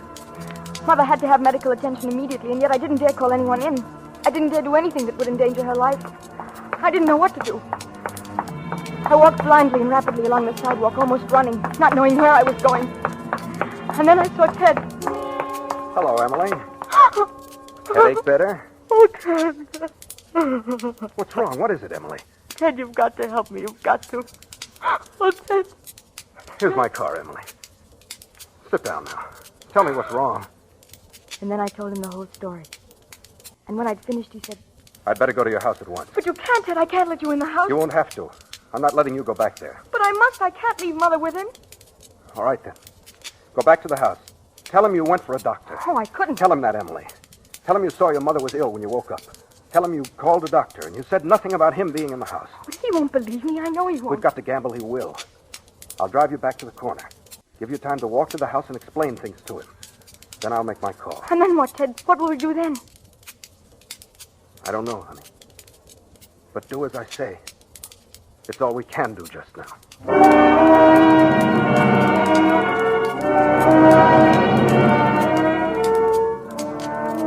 When I faced him again in the house, I knew I'd blundered. I should never have taken a chance. I shouldn't have left Mother in the first place. What are you doing back here? Why aren't you at the library? I didn't go to the library. Huh? My mother's sick. I called for a doctor. What? I phoned for a doctor. He'll be here soon. You told him about me? Oh, no, I didn't. You're lying. You're lying about your mother. You tricked me. My mother's ill, I tell you. She was sick when I looked at her this morning. You must believe that. We'll find out. Come on, in the bedroom. Oh, wait, the doctor's here. Huh? You see, he's coming up the walk. Don't let him in. Tell him to go away. I can't do that, not after calling him. He'll know something's wrong. Then he'll call the police, won't he? That's exactly what I warned you not to do, isn't it? My mother's sick. That's all that matters. All right. Let him in. I'll wheel your mother into the living room. I'll be behind the curtains. Keep that in mind. If you try any tricks, I'll kill her. No, I have your father's revolver, you know. I don't care what happens to me. I'll kill her first. No. Go on. Let him in. I'll be ready for him.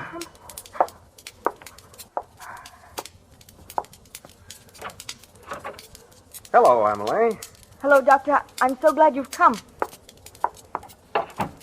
Where's our patient? In the living room. Well, let's look at her, shall we? Here she is, Doctor. She isn't breathing loudly now, but she was breathing so harshly when I left her. Well, let's just see. I stood against the wall while Ted bent over her. She was facing the curtains in the doorway. And behind those curtains, behind them, I scarcely breathed, praying Ted wouldn't do anything to arouse suspicions, praying against hope, and then... All right, you in there. You'd better give up. No, Ted, you can't! I won't! Down, Emily! You... Oh, Mother. Easy, honey. Take it easy. You let him kill her. After I told you, you let him kill her. Honey, listen to me. It was the only thing I could do. It was you who killed her. You really did it. Emily, Ted. listen. Look at this bottle of sleeping tablets in her lap, almost half empty. And she's cold. Cyanosis, blue lips and skin. She took an overdose of sleeping tablets. She was already dead, Emily. Already dead. You knew that when you told him to give up? Yes. I knew I couldn't leave you in the house with him. He'd have found out, and then he'd have flared up and killed you. I had to do it, honey. I had to provoke him into shooting a dead woman. To give me time to shoot him. I didn't know where he was. Oh, Ted. He told us she'd ruined my life. He called her a parasite. You think she... I think so, honey. She did it so you might live.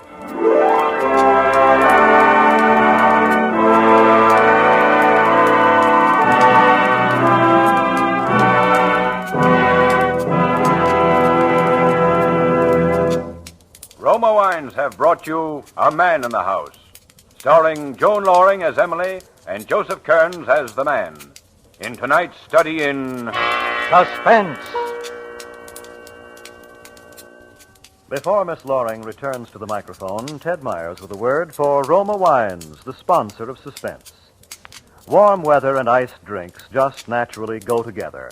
And as famed hostess Elsa Maxwell recently remarked, for a gay and colorful warm weather drink, I recommend Roma Wine and Soda, a delightful, frosty, cold thirst quencher that's as delicious as it is refreshing. Yes, and Roma Wine and Soda, made with distinguished Roma California Burgundy or Sauterne, is quick and easy to make. Half fill the tall glasses with good Roma Burgundy or Sauterne. Add ice cubes, sparkling water, and a bit of sugar. And for a decorative touch, garnish with cherries or fruit. And for a delightful aperitif, sip delicious Roma sweet vermouth, well chilled. Zestful, full-flavored Roma vermouth is blended and developed with all the traditional winemaking skill of Roma wineries. Is made and bottled in the heart of California's famous vineyards, yet surprisingly low-priced. Try Roma vermouth soon, won't you? This is Joan Loring with a message from our government. America's war production program calls for the retention of millions of war workers in their jobs until the Pacific War is won. Stay on the war job until release. Keep buying more and more war bonds and hold on to them. And keep supporting all home front activities and observing all wartime regulations. Price controls, rationing, volunteer service, and salvage drives. Thank you. Next Thursday, you will hear Lloyd Nolan as star of Suspense, radio's outstanding theater of thrills. Presented by Roma Wines, R-O-M-A, made in California for enjoyment throughout the world.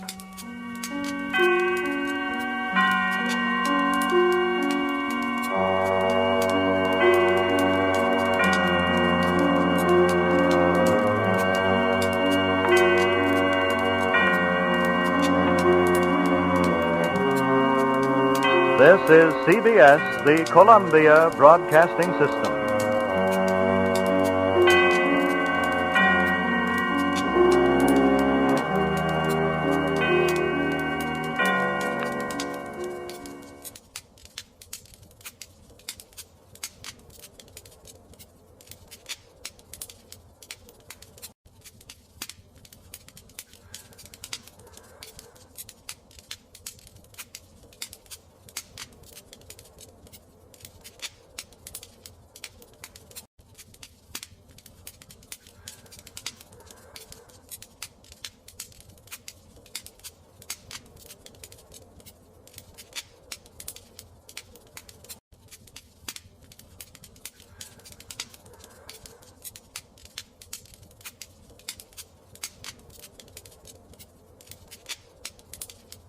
Now, Roma Wines, R-O-M-A, made in California for enjoyment throughout the world. Roma Wines present Suspense. Tonight, Roma Wines bring you Mr. Joseph Cotton as star of The Pasteboard Box, a suspense play produced, edited, and directed for Roma Wines by William Spear.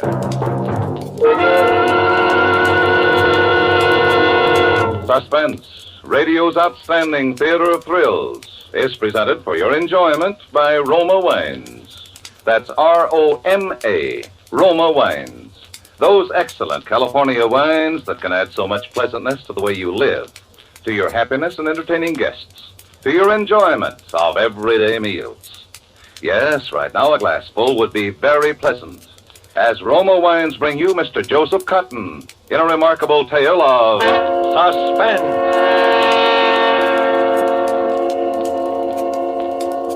Save it, Walter.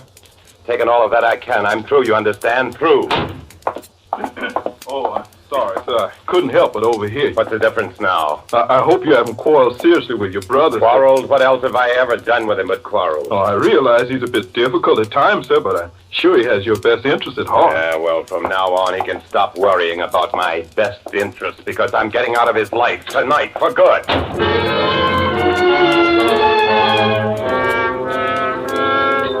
Grabbed my hat and coat and rushed out of the house looking wild-eyed and distracted. I caught a taxi right in front of the door and told him to go to the 23rd Street ferry. On the ferry, I stood by the stern rail. I walked up and down, puffing hard on a cigarette, looking out into the fog and acting nervous and jumpy. I leaned against the rail and bowed my head down on my arms. 2 or 3 people standing around out there began to look at me. Then, when we were about a third of the way out in the stream, I took off my coat, had my name and address written with indelible ink on the label, and my hat that had my initials stamped in gold on the sweatband, and laid them down on the deck, climbed up on the rail, and jumped.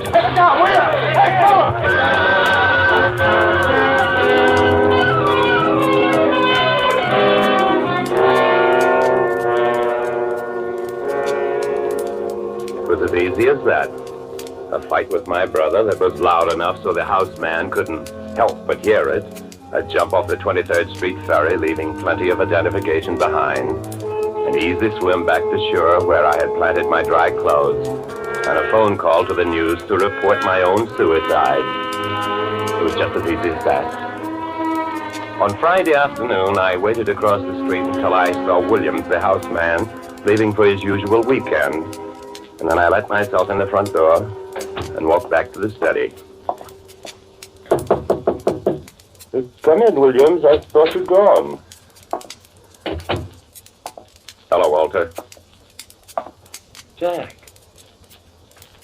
What's the matter, Walter? You look as though you'd seen a ghost. Jack, well, haven't you seen the papers? I thought you were dead. Yeah, I changed my mind. Jack, how could you? How could you have done such a thing? I didn't. I just went swimming, that's all. Don't tell anyone I'm here. Yes? This is Mr. Parcell.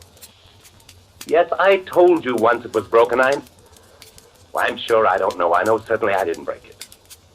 Yes, it's still in the box. Well, I'll send you to pieces if you like. Well, that's a little late, I'm afraid. Well, it doesn't matter anyway. It's the principle of the thing. Besides, I'm going out of town. Yes. Yes, I suppose there'll be someone here to receive it. All right. Silly. Goldfish bowl. What? Oh, you know, I ordered a larger one, and it arrived this morning, all smashed up, and they were arguing about sending me a new one. There it is in that big square box. You can see for yourself it's smashed. That's certainly like you, Walter.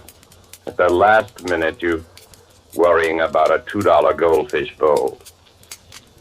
What do you mean, the last minute? Well, you just said over the phone you were going out of town. Yeah? What's the idea? Well, Jack, I was terribly upset when I heard that, I thought... I'll bet. Where are you going? Well, I hadn't quite made up my mind. I just wanted to get away. Taking quite a lot of luggage for just a little trip out of town, aren't you, Walter?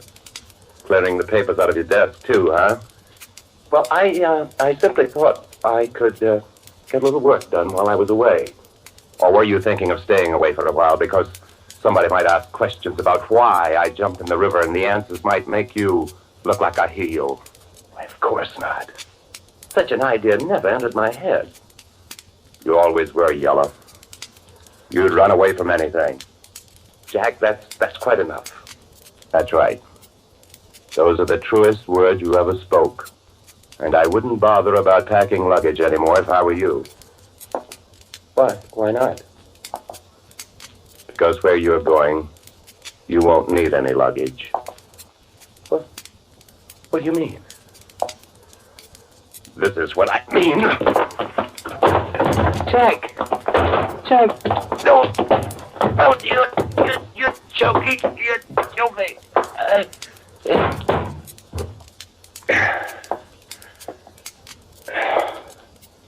You won't need any luggage anymore, brother.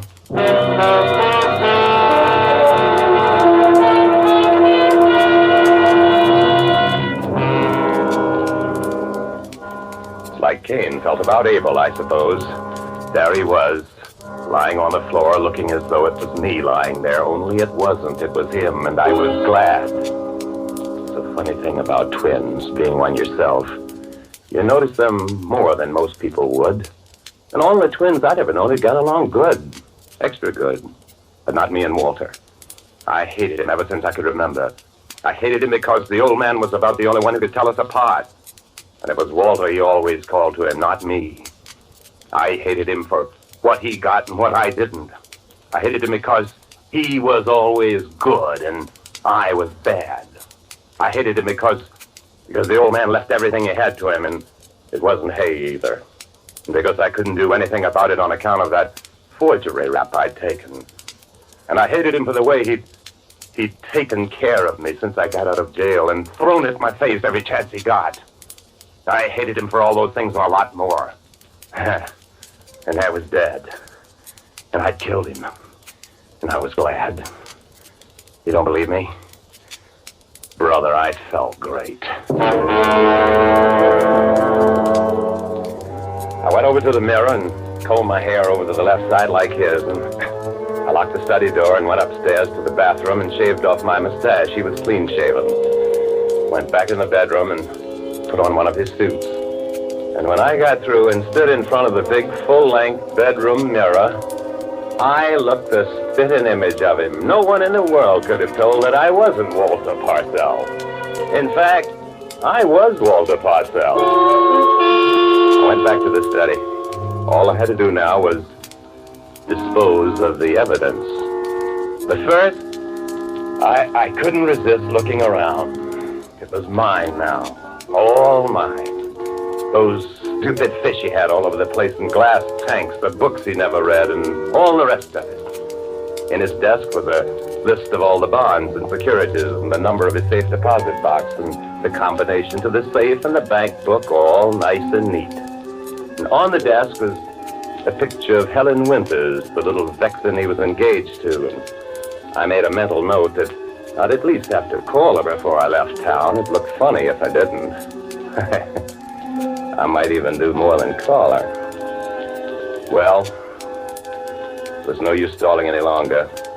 It had to be done. I got the body over my shoulder and carried it upstairs and put it in the bathtub. I locked the bathroom door from the inside. Then I got to work.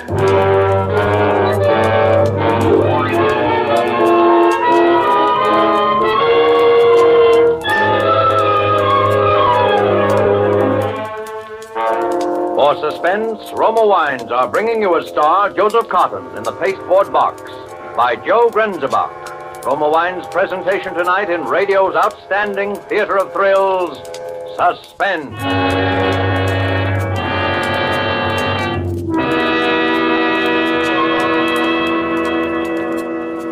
Between the acts of Suspense, this is Truman Bradley for Roma Wines. Here's a simple secret about entertaining that has won compliments for many a hostess. The next time you have dinner guests, keep them pleasantly occupied during that hour before the meal by serving Roma California Sherry. Serving Roma Sherry before dinner has become a friendly American custom. Yes, glorious golden amber Roma Sherry with tempting fragrance and intriguing nut-like taste is the perfect first call for dinner. And you'll find Roma Sherry equally pleasing with a tasty evening snack, a delightful wine to serve anytime. Roma Sherry, like all Roma wine, is a true natural wine. crushed from choicest grapes, grown in California's finest vineyards, then unhurriedly guided to taste perfection by Roma's ancient winemaking skill.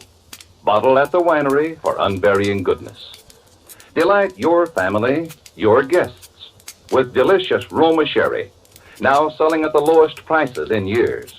Insist on Roma, R-O-M-A, for uniformly high quality at low cost. Remember, more Americans enjoy Roma than any other wines. And now, Roma Wines bring back to our Hollywood soundstage Joseph Cotton as star of The Pasteboard Box, a play well calculated to keep you in suspense.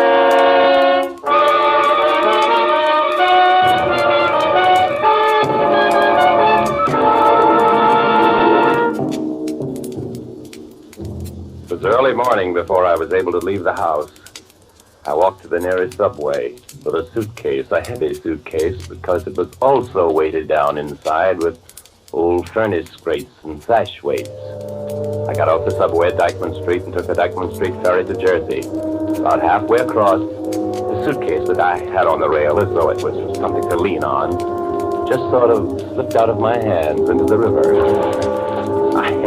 I looked mad and then foolish, and the people that saw it snickered behind their hands. Well, that was that. About an hour later, the same thing happened on a 42nd Street ferry, and the mortal remains of Walter Parcell were gone. All but his head. At first, I hadn't known what to do with that head. It wouldn't fit into either of the suitcases, no matter what I did. And then I thought of that box. That big pasteboard box that the goldfish bowl had come in. It was still sitting there in the corner of the desk. I weighted it and wrapped up the outside in the paper it had come in and started out again. The 14th Street ferry this time. I had it balanced up there on the rail just like I'd had the others, and then... Hey, look out! Hey, it's all right, mister. I got it. I let go. Oh, I've got it. What? What's the matter? I thought you dropped it. Oh, no, here it is. Hey, that was close, all right. Another second and it would have been gone for good. Yeah, it's been gone for good, all right. Walking across 14th Street on the way back from the ferry, people were pushing behind me, and the next thing I knew, I was in a department store. I was walking down one of the aisles just to keep moving and not to attract attention when it hit me right between the eyes. There was another box, a box just like mine. It was sitting up there on one of the counters, and next to it was an old guy looking at some bow ties. I walked over and put my box on the counter next to his, and I pretended I was waiting for a clerk. Then, after a couple of minutes, I pretended to change my mind. I picked up the box, his box, of course, and started for the door. Hey, I say there. I say, sir, you've taken my box. Oh, what do you mean, your box? Let go of me. But it is. It's my box. You left yours there on the counter. Oh, you crazy. Let go, I tell you. What's the trouble here? Why, this man's got my package and won't give it back. Oh, shoplifter, eh? No, it's not that. He left a package of his own there, but he insists that mine is his. What's in it? A parchment lampshade. I bought it in your furniture department just now. The girl will confirm that. All right, what's in yours? Mine? Yes, what's in your box? Why, Well, we'll open it up and see. No, you can't. The only way to tell, open them both up. If you think this is your package... No, wait, I made a mistake. It isn't, Here, now give me mine. Oh, just a minute. Give it to me. Just a minute. Good. Give it to me. Oh, give it to him. It's his. I saw him put it there. Very well. Thank you. Why, he acted like a madman. Maybe I did act like a madman. I guess I did because I was pretty close to panic when I got out of that store. I started walking. I just walked. I don't know how or for how long or what, but all I could think of was, what'll I do now? What'll I do with it? What'll I do with it? I didn't snap out of it until I found myself a half block from home, and not knowing how I got there, all I knew was I still had that box and I had to get rid of it. Then I saw the sewer. A corner sewer with a big, wide opening. I crossed over to it as though I was going to step on the curb. I stumbled and gave it a good kick. Slid in and I heard it fall. Oh. I got home. A half hour later, I was just beginning to relax, and the doorbell rang. went out in the hall, switched on the vestibule lights, and opened the door. There stood a couple of kids. Yes, this is yours, ain't it, mister? What? We were standing across the street when you dropped it. Then we saw you come into this house. That's how we know. We got some string on a fish hook and pulled it out. It is yours, ain't it? No. You mean it ain't yours? No, I never saw it before in my life. Now beat it. Oh, then we can open it, huh, Johnny? Wait, no. I don't know. Maybe we ought to take it to the cops. Here, you give that to me. Give it to me. But you said... I made a mistake. I didn't recognize it. Now give it to me.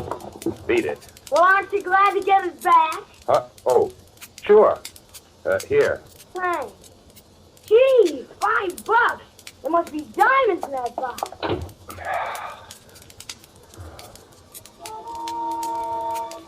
It was back. The kids were hardly down the steps before I was out the house without a hat, a coat, or anything running toward 2nd Avenue. I didn't care who saw me now. Didn't dare stop for a taxi. I had to keep running. I couldn't stop for a second. I kept on running up 2nd Avenue to 59th Street, going out onto the bridge. I was still running, and I didn't stop until I got nearly to the middle. And then I threw it. Out over the railing as far as I could.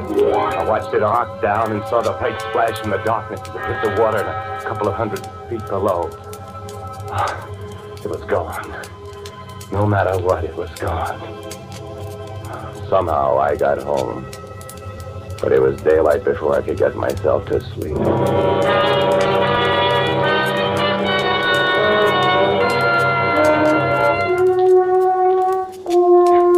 Monday morning, I felt better. Got up fairly early and went down to study and make my plans. Seeing the picture of Helen Winters on the desk reminded me I ought to call her. If Walter left town without even calling the girl he was supposed to marry, it would look so good.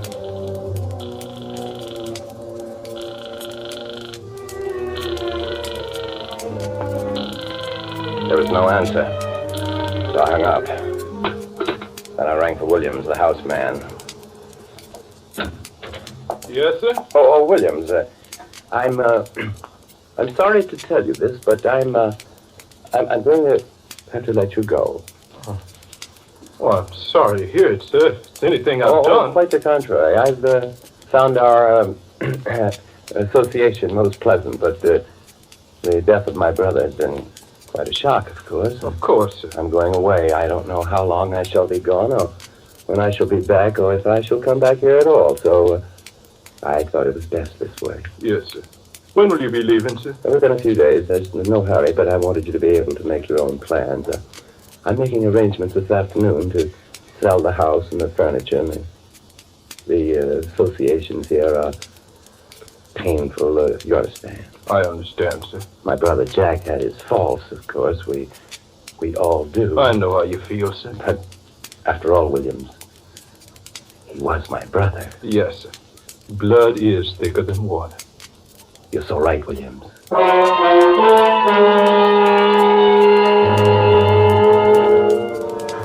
That first performance left me feeling pretty satisfied. The next one wasn't so easy. But for things to look right, it had to be done. So after breakfast, I went down to police headquarters. Well, what can we do for you, Mr. Parcell? I'm going away for a while, and I wondered if you had recovered my poor brother's... His body? Yes. No, I'm sorry. We haven't, Mr. Parcell. Oh, I see. Now, while you're here, though, there is something you might look at for us. Very well. This way, please. It's just a routine matter of identification, but we like to have these things on the record. Of course. Something you found? That's right. Fished it out of the East River this morning. The East River? That's right. The East River. For a minute, I just stopped breathing. Because it wasn't at the East River that I jumped off the ferry. That was on the other side of the island. The East River was where I'd thrown it. And then I was all right again because I saw what he had. A pair of trousers. Mine. You recognize these, Mr. Parcell? Oh, yes. Those were the trousers my brother wore the night he died. Uh-huh. Probably kicked them off and tried to swim to shore. Yeah, well, thanks, Mr. Parcell. That's all we need. Very well, but you said the East River, and it was the North River where poor Jack... Oh, carried down by the current and around by the tide. Caught in the propeller of a ship, maybe. Funny things happen in the waters around this island, Mr. Parcell. Yes. Yes, I imagine they do.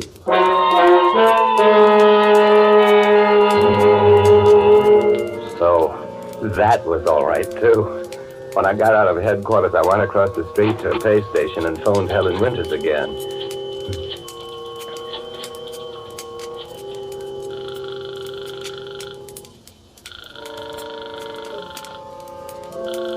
There was no answer. I hung up. Then I went uptown to the bank, Walter's Bank. I'd never been in it before in my life, and I'd been wondering how I'd know who to be chummy to, but I needn't have worried about that. Well, good morning, Mr. Parcell. Good morning. We were all terribly sorry to hear of your bereavement, Mr. Parcell. Yes, thank you. As a matter of fact, that's what brings me here. I see. Something about the estate? Oh, no, but I shall want to get into my safe deposit box. Why, certainly, Mr. Parcell. Thank you. By the way, do you happen to know what my cash balance is? Just roughly. Roughly between 32 and 33,000. I'll want 5,000 in cash. I'll make out a counter check. You can forward the rest when I've made banking connections in Mexico. Oh, Mexico? What, do you expect to be in Mexico for any length of time? Oh, yes, for quite a length of time. Oh. Shall we go down to the vault, sir? Oh, yes, by all means.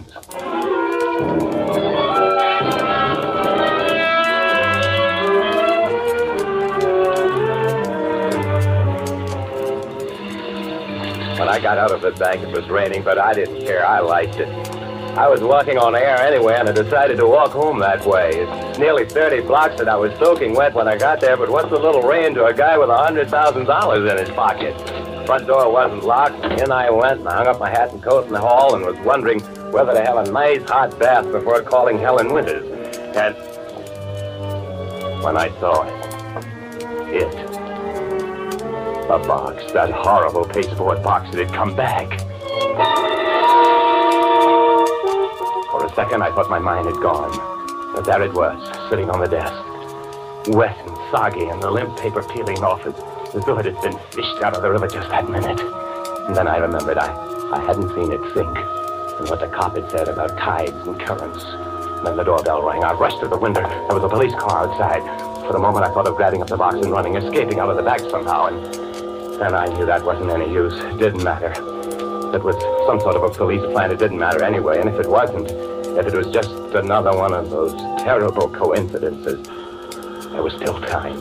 Whatever they wanted, I could bluff it through, and there'd still be time. I pulled myself together and went out and opened the door.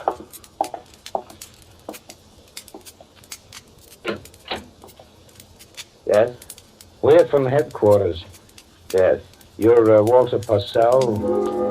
Walter Parcell? They thought I was Walter Parcell. They didn't even know he was dead. That was all right. There was still time. I said, are you Walter Parcell? Yes, I'm Walter Parcell. You know a young woman named Helen Winters? Oh, Helen Winters, of course. She's my fiancée. And I'm afraid you're going to have to come along with us, Mr. Parcell. With you, why? Helen Winters has been murdered. And I might as well tell you now that anything you say will be used against you. The evidence is pretty conclusive. That you murdered her. I didn't. I couldn't. We found her this morning in the coroner report. She was killed Friday night. You were seen entering the place that night, and you were seen leaving. A gun that we traced to you was found in an ash can a block away. Now, what do you expect us to believe, Mr. Parcell? Wait a minute. There's a mistake. There's been a terrible mistake. I'm not Walter Parcell. I'm his brother. I'm his brother, Jack. The one who committed suicide? Yes. Only I didn't. I changed my mind. I swam back to shore. I came back here, and I found Walter. He was dead. He killed himself. And now I know why. Don't you see? Because he murdered the girl. You didn't report it. Where's the body? The body? Yes, the body. No, that's it. Now, look. Everyone knew I quarreled with Walter, and so I thought they'd pin it on me. I thought they'd say I killed him. So I disposed of the body. Then I took his place. We're twins, don't you see? Mr. Parcell, I've been in this business a long time, and I've heard some beauties. But I never had a man ask me to believe one like that. It's true. I swear it's true. All right, then where's the body? I threw it in the river with the weight. I thought so. Come on. Now, wait a minute. Come on. I can prove it. I can prove it. Yeah, how? Because I've still got his head. His head? That would prove it, wouldn't it? Or wouldn't it? It certainly would. Come on. I'll show you. Here in that box, see? I'd open it. Sure. I threw it in the river, and it got back here somehow. It's still wet, see? That doesn't look like anybody's head to me, Mr. Parcell.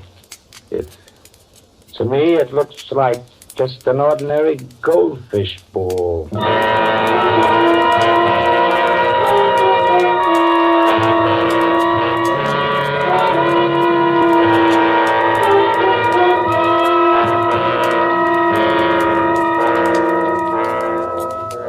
That was it, of course. The goldfish bowl he'd been arguing about on the telephone when I came back and found him packing up, running away, because he'd murdered his girlfriend. So, I don't know where Walter is now in those swirling tides and currents, but I know one thing. Wherever he is, he must be laughing his head off.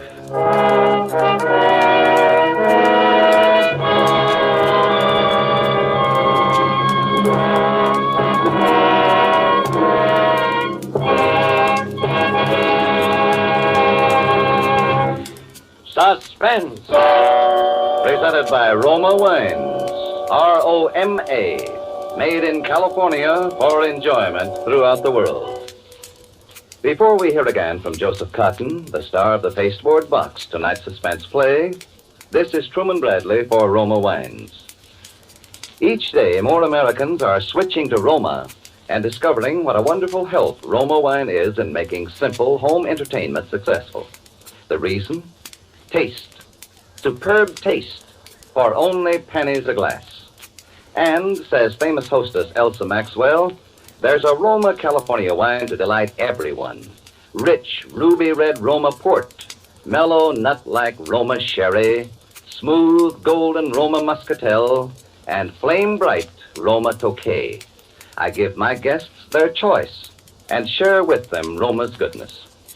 Each of these fine Roma wines may be served with cake, fruit, nuts, or other tasty snacks when guests drop in. Many prefer these wines with dessert. You'll find them delightful anytime. Get Roma wine tomorrow. You'll be amazed how little such taste luxury costs.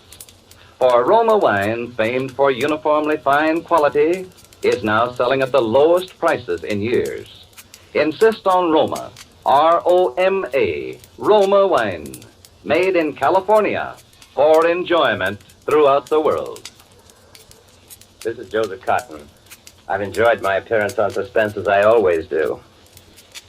Next Thursday, a unique actress whom all of us here in Hollywood love and admire, as you do, will be the leading lady on Suspense, Dame May Whitty. Miss Whitty will appear as a kindly lady whose advertisement requesting genteel part-time employment involves her in a predicament which threatens first her freedom and then her very life.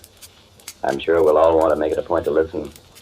And by the way, if you feel that the character I played tonight was a little, what shall we say, extreme, please forgive me. I've never played twins before, and I guess I just lost my hand. Joseph Cotton appeared through the courtesy of David O. Selznick, in whose production Duel in the Sun he will soon be seen. Next Thursday, same time, Roma Wines will bring you Dame May Whitty as star of Suspense, radio's outstanding theater of thrills. Produced by William Spear for the Roma Wine Company of Fresno, California.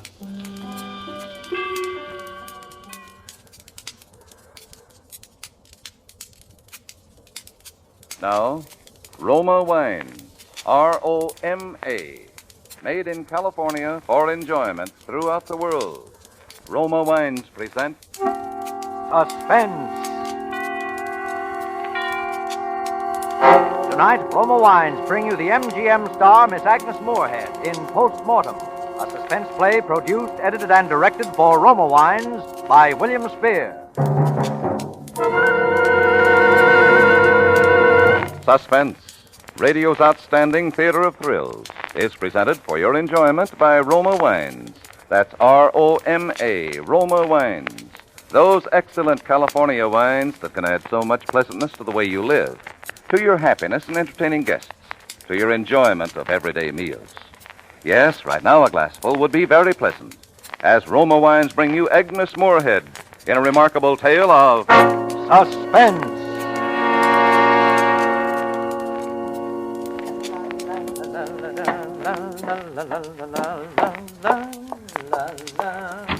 Up with the buttercups, come on, get up, here comes the sun.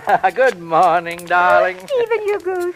Ah, your coffee, Oh, madame. my stars and crown, I wish you wouldn't insist on my having coffee in bed. Stephen, it makes me feel like a loose character. Just like the old days when I was in the theater. Coffee in bed, then a long soak in the tub under the sun lamp. That's old Doc Archer's prescription for those aches and pains of yours. I haven't any aches and pains for weeks now. There, that proves it. You can't afford to stop the treatment now. Besides, you look beautiful with a suntan. Well, if that's the case, have some coffee with me? Oh, I'm sorry, it's 9 o'clock. Well, that train doesn't leave till 9:22. Ah, but the early bird gets the seat, my precious. I'll just start the water running and set up the lamp. Oh, you needn't go to all that bother. How do you like your water this morning? Warm, lukewarm, hot? Warm. I'm setting the lamp for 10 minutes. Mind you don't take too much now. All right, dear, all right. Now, if you get in the bath, just as you hear me close the front door, you'll get just the right amount of sunshine. Oh, really, Stephen? Now, where's my goodbye kiss? Stephen, Goodbye. Goodbye. Up with the buttercups, come on, get up, here comes the sun.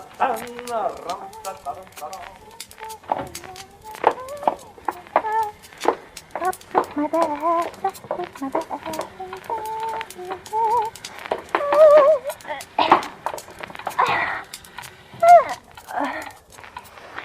Oh, it feels so good to get into a nice bath.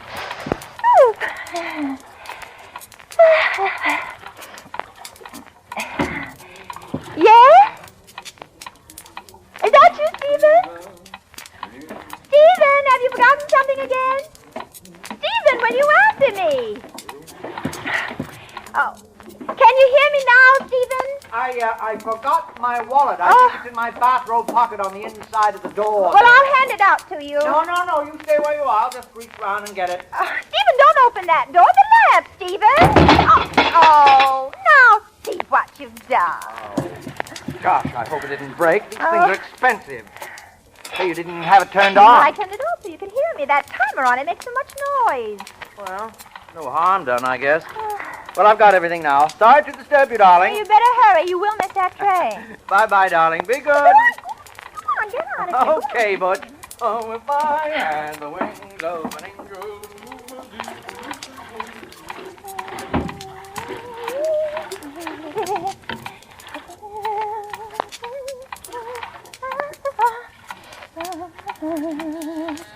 Oh, now what?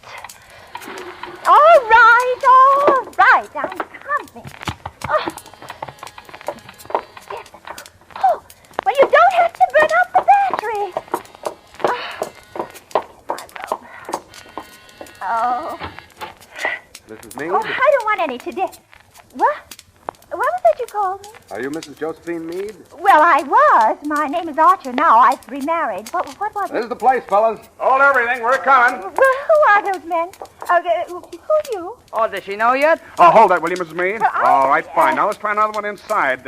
Maybe in the kitchen. Yes. What were you doing? Fixing breakfast for your husband? Now put the camera away. Can't you see she doesn't know yet? She don't know yet. Haven't you been listening to the radio, Mrs. Meade? Well, no, a tube's burned out. Why? She really don't know yet. Well, for heaven's sake, will you tell me what it is? Well, aren't you going to ask us in? Well, I shouldn't. Why, but- that's very kind. Oh, well, Yeah, put the camera over there, Sam. Well, Now, your husband, ma'am. It'd be my kind husband, well, he's just left the house. Has something happened to him? No, we got news for you, Mrs. Meade. I wish you'd stop calling me Mrs. Meade. My name is Archer now. I explained that to this man here. Wescott's my name. Paul Wescott. I'm from the Evening Bulletin. Oh, you're a newspaper man. Yep. Oh, my stars and ground. I haven't been interviewed by the press since I opened in Bright Eyes in New Haven. Oh, it's 20 years ago. You were an actress. Well, I gave up my career after I married Miss Meade. I often thought I might go back to the theater, but things didn't work out that Yeah, well, way. that's very interesting, Mrs. Archer. But about the news we were going to tell you. Oh, don't tell her. Make a guess. Oh, please let me... Can't you guess? No, and I wish you'd Well, I'll tell... give you a hint. What? It's the day the Derby is run off. Darby? Now, can't you guess why we're here? Your horses come in first. Oh, you must have the wrong party. I don't own any horse. Oh, look. Oh, no, But I- no. Don't you understand? The news just came over the ticker from London. You're one of the 3 Americans to hold a ticket on Ravenel in the sweepstakes. Oh, there must be some mistake. Don't you understand? You've won $150,000. 150... Oh, my stars and crowns. What's the matter? Don't that make you happy? Boy, what a caption. Housewife wins sweepstakes. Must be mistake, she said. Oh, no, there really must be some mistake somewhere. It must be somebody else with the same name. You see, I haven't any ticket on, I haven't any ticket at all. Well, sure, you must have. Where'd they get your name and address from otherwise? They don't just make them up out of thin air. What are you trying to do, kid? Oh, now, wait a minute. You say the winning ticket is in the name of me? Yes, Mrs. Josephine Meade. You said that was your name. Well, then it must have been my late husband who bought the ticket. Huh? You see, the house is my name, and I stayed on here after I lost Harry and after my marriage to Mr. Archer. Oh, yeah, then that's right. Meade bought the sweepstakes ticket in your name. Anyway, you're the winner. But I don't even have the ticket. You don't have... You mean it's lost? Well, I never even knew he bought one till now. He never said a word to me about it. Gee, you better look around good and see if you can find it. Yeah, you can't collect the money without it. Have you any of your late husband's effects around the house, Mrs. Archer? No, they've all been disposed of. But I went through everything very carefully. If there had been anything there, even sewn into the lining of one of his suits, I'd have found I think, it. Mrs. Archer, if your late husband never told you about it, he must have been intending to surprise you in case it won anything. So he would have put it somewhere where you wouldn't be likely to find it, wouldn't he? Well, he would in any case. I didn't approve of his gambling. All right, Miss Archer, now think hard. Wasn't there a suit he didn't wear very much, one you might not have sent out since the ticket was bought? Put away in mothballs, maybe? Well, there was his dark blue. Dark blue. He'd only worn that once or twice. I mean, I never looked there. You see, I sent all his other clothes to the Russian War Relief, but the dark blue was in such good condition. It's practically new, Mr. West. Oh, that's where that ticket is. I'll bet any amount it's in that dark blue suit. Let's have a look right now. Well, I'm afraid that's not possible. Not possible. Oh, really, Mrs. Archer? Because that's the suit Mr. Meade was buried in.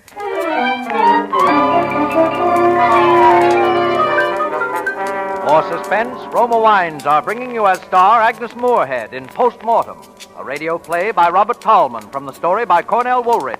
Roma Wines' presentation tonight in radio's outstanding theater of thrills, Suspense.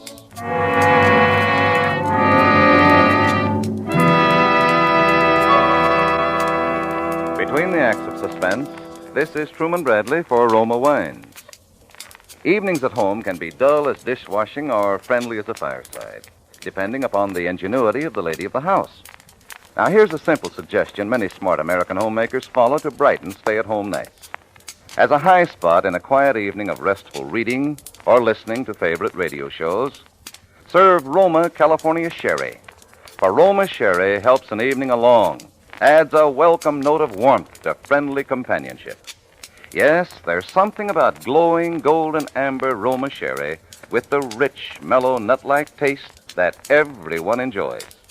Roma Sherry, the favorite of millions as first call for dinner, is a delightful entertainment wine, too. So delicious with cheese and crackers or any simple snack. And Roma brings you a glorious sherry that is unvaryingly fine, bottled at the famous Roma Winery in California to assure you sealed in goodness always. Give your family a pleasant surprise with fine Roma Sherry tomorrow. Delicious, easy to serve, so inexpensive. Insist on Roma, R-O-M-A, Roma Wines. Remember, more Americans enjoy Roma than any other wine. And now, Roma Wines bring back to our Hollywood soundstage Agnes Moorehead as Josie Archer with Joseph Kearns as Stephen in Postmortem, a tale well calculated to keep you in suspense.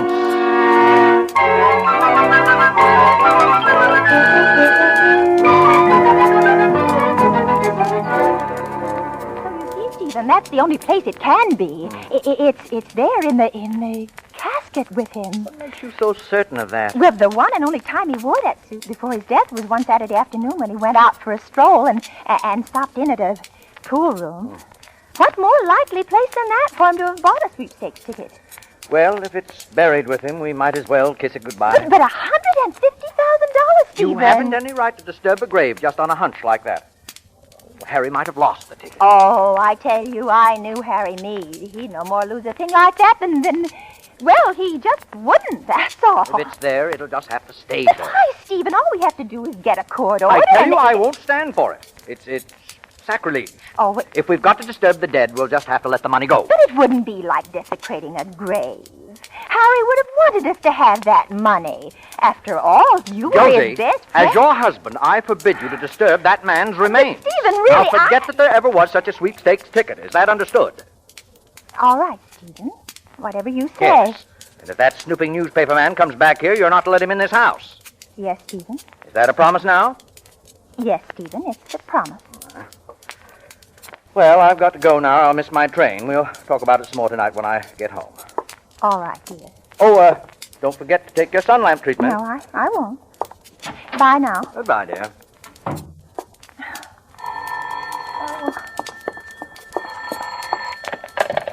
Hello? Oh, Mr. Westcott. Oh, no, I have not reconsidered. I definitely have not reconsidered. Stephen and I have talked it over, and he's deeply shocked, and so am I. I must confess at the very suggestion of disinterring poor Harry. You'll simply have to go elsewhere for your front-page scoop, because I am absolutely adamant on this point, and no amount of persuasion will make me change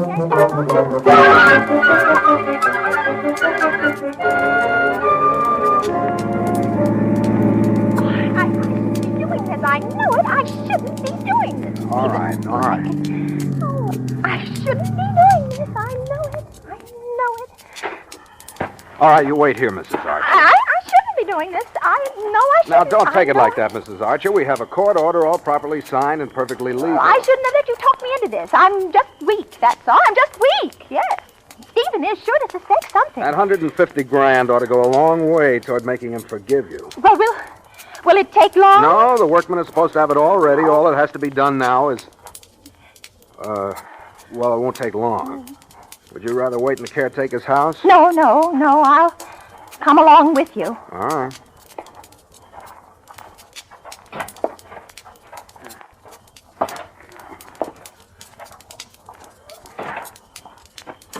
Oh, there. Huh? Oh, you Mr. Westcott? Yep. Well, there it is, Mr. Westcott. Yeah. We hoisted it up, but we didn't open it yet. All right, here's the authorization. Pry the lid off of there and make it snappy, will you? All right, hey, you take that hand over there, Jack. Okay.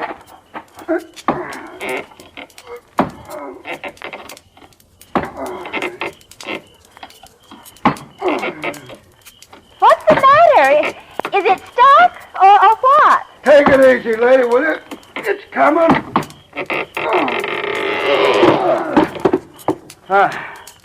There you are, mister. It's all yours. All right. Hold this light for me, will you? Keep it off the face. What's he doing now? Frisking the corpse. And don't ask me why. Dear me. Oh, dear. Keep the light off his face, will you? Sensitive type. Okay. I got what I came for. Please get that light off his face. Okay, mister, okay. All right, if you're all finished, we'll tuck him in again. Wait a minute. Huh? Put the light back on him. On his face. Now on his face. Hey, what's the big idea? Oh, Harry. Oh. Okay, you can douse that light now. Listen, you guys. Leave this just as it is. Stick right here until you hear from me. How come? What's the matter, Mr. Westcott?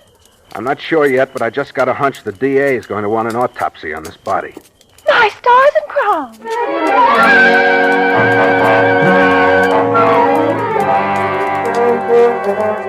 Up with the buttercups, here comes the sun. Hey, what's this? Up and dressed already? Well, I bought some things in town yesterday afternoon. The delivery man usually comes around 10 o'clock, so I thought I'd put off my sun lamp and bath until then. Oh, you will take your treatment then, promise me? Oh, yes, all right, darling, but really, you worry too much about me. You must have come in awfully late last night. Did you see the show through twice? Stephen, I didn't go to a picture last night. I did what you told me not to. What are you talking about? Here it is, Stephen, $150,000. Fool, you stupid little fool! Stephen, let go of my shoulder. You're hurting me. Who was with you? Who saw it beside you? Nobody, Stephen. I got the permit and took it out there and showed it to the man in charge of the grounds, and he got a couple of workmen. Yes, go on, go on. Well, one of them got it out of the vest pocket, and then they put the lid on again and lowered it and covered it up. Sure everything was put back again just the way it was? Why, yes, Stephen, of course. Well, I'd hate to think he wasn't put back properly. Then you weren't angry with me? Oh, I guess I acted pretty silly about it. I thought... Oh, I don't know what I thought. Stephen! Stephen, you didn't suspect me of having anything to do with Harry dying so suddenly. Oh, of course not. What an idea. Look, you better give me that ticket for safekeeping. I'll put it in the safe down at the office till you're ready to turn it in. Oh, that's a wonderful idea, Stephen. It makes me nervous having it around the house. $150,000, Stephen, just to think of it. Yes. Harry's been pretty good to us, hasn't he? Oh, don't say things like that, Stephen. Oh, I'm sorry. Oh, good Lord, it's nearly 10 o'clock. I've missed my train. Well, if you hurry, you can catch at 10:15. You won't forget your lamp. No, I'll start it at 10:15 sharp, I promise. Sorry to be such a Dutch uncle, darling, but I do worry about you. Well, you're wonderful to me, Stephen. Goodbye, darling. Goodbye, Stephen. Be careful, darling.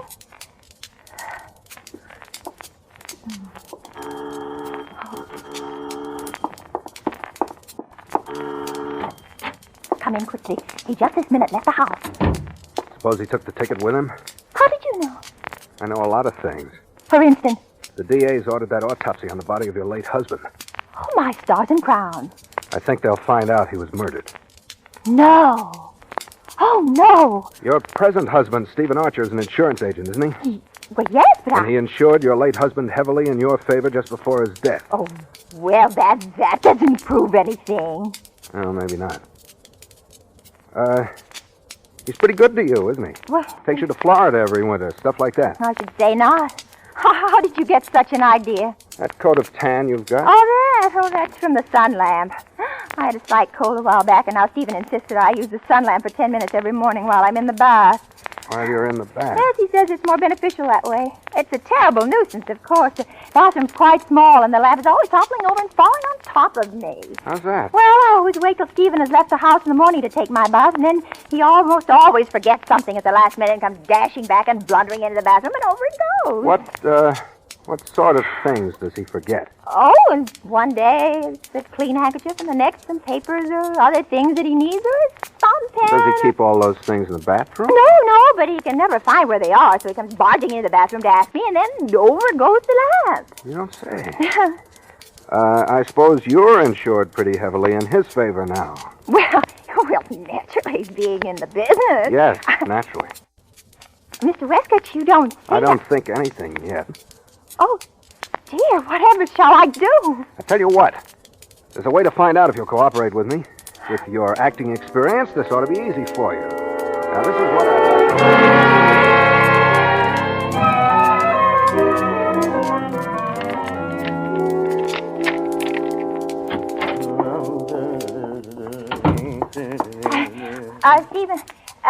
Stephen, this is Mr. Westcott. He's with the bulletin. Oh, yes. What can we do for you, Mr. Westcott? I stopped in the district attorney's office on my way here, Mr. Archer. They've just completed an autopsy on the body of Harry Meade. Josie! It wasn't my idea, Stephen. Believe me, it wasn't. You understand, of course, I'm not with the police. I'm in this for a news story.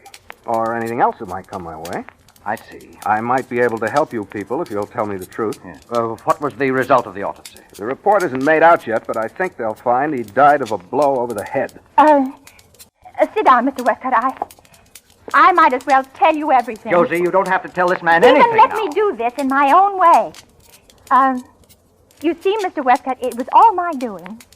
Stephen was in no way to blame for what happened. He used to come over in the evenings to see Harry, not me. But the more I saw him, the stronger the feeling grew on my part. Harry was heavily insured in my favor. Oh, Josie. He never took me seriously. He always scoffed at my love for the theater. And I couldn't help thinking how opportune it would be if anything took him away from me. Josie. Do I make myself clear, Mr. Westcott? Go on.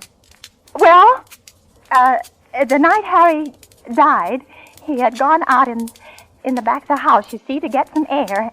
I was doing the dishes, and it came over me all of a sudden what I had to do. And so I dried my hands and went upstairs and got out an old flat iron I no longer used. And I came downstairs with it hidden under my apron and went out to where Harry was. Well, I stood there talking with him for a moment, and I waited till he turned his back to me, and then I did it. You did what? Well, I swung the flat iron by its handle squarely at the back of his head.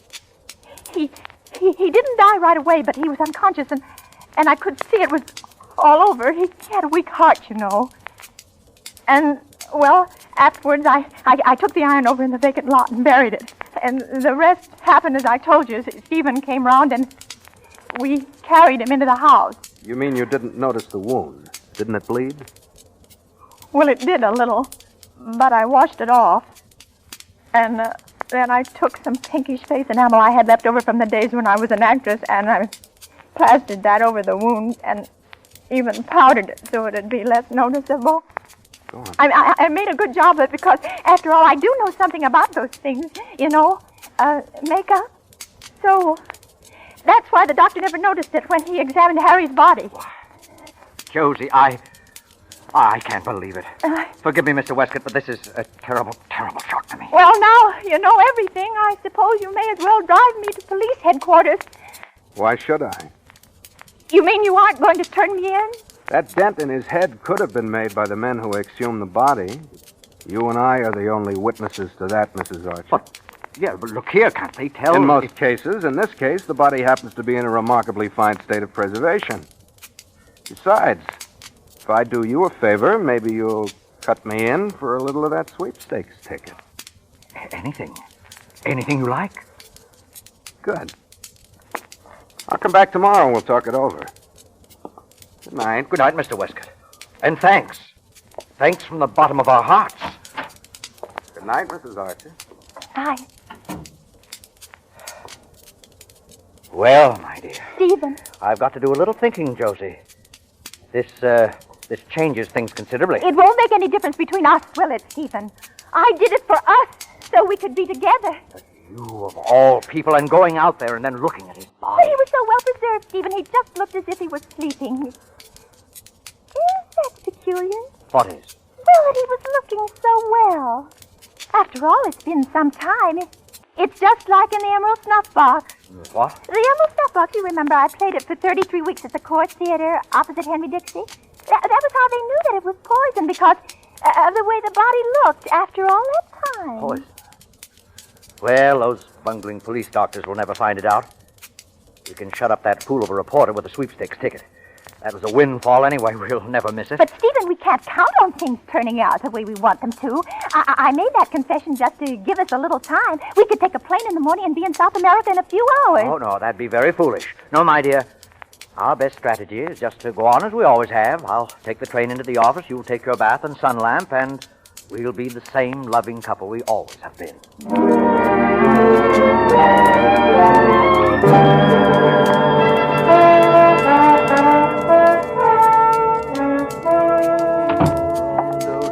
Josie! I'm up here, Stephen, in the bath. Tell me, have you got any idea what my iron pills are? I went off without them. Well, they're on the sideboard in the dining room. You know perfectly well. What's that? I said they're on the sideboard. I can't hear you, dear. Mind if I open the door just a bit? No, Stephen, the sun lamp's right in front of the door. Wait till I move it. That you say? I said don't open the door. The lamp, Stephen. Oh, Stephen! No, Stephen!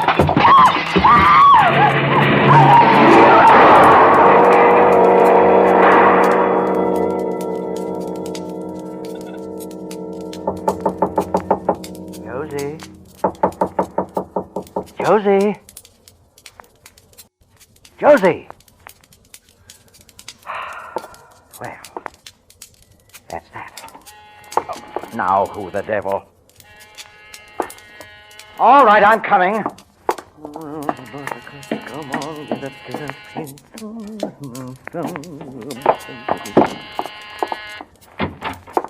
Mr. Archer? Yes? My name is Madison, Bureau of Detectives. Oh, yes, Inspector, come in. This is most opportune. You're coming just in time. I was just about to telephone the police. Oh? The most terrible thing has happened. My poor wife. Your wife? She was in the bath taking her sun lamp treatment. Like a blundering fool, I opened the door and the lamp fell over into the tub. I ran downstairs to cut off the house current, but before I got back, she must Wait a minute. You ran all the way downstairs to cut off the house current. Why didn't you just pull out the plug? I was panicky. I got confused. There was a dreadful glare of light, sparks flying all over the place. I was half blinded. Where's she now? Oh, she's still in there. I was trying to get up my nerve to go in when the doorbell rang. I couldn't bear to see her like that, Inspector. Electrocuted. It's too horrible. Well, we'll go up there and have a look. Probably too late, though. Oh, yes, Inspector, I'm afraid it is too late, but as you say, we must do all we can. Yeah. Well, Mr. Archer, this certainly happened at an opportune time, as you say. Yes. A warrant has just been sworn out for your wife's arrest for the murder of her first husband, Harry Meade. This reporter here from the Bulletin said he got a confession out of her. Hello? Oh, poor Josie. Poor Josie. Oh, perhaps it's just as well it happened this way. Is it, Stephen? Is it just as well? Josie! Well, Mrs. Archer, congratulations. You carried it off with flying colors. What do you mean, carried it off? My stars and crowns, Stephen. I wasn't even in the tub. I just stood behind the door and screamed when the lamp went out. Josie, you ought to be ashamed of yourself giving me a fright like that. It's no good you're pretending any longer, Stephen. Mr. Westcott was absolutely right. You're nothing but a common murderer. Josie! Surely you don't believe that I... That is what my confession was for, you goose. To trap you. They know all about how you killed poor Harry. Where you got the poison and everything. Don't you, Inspector? That's right, Mrs. Archer. Why, you're worse than Sheldon Lewis was in the Iron Claw. You would stoop to anything. Ah, stars and crown, when I think what might have happened if Harry hadn't had on his new blue serge when he bought that sweepstake ticket. Well, officers, do your duty. Josie. Some little Josie. Well, I guess this about ties it. Come on, Archer, let's go. Up on your feet. Yes, Stephen. Up with the buttercup.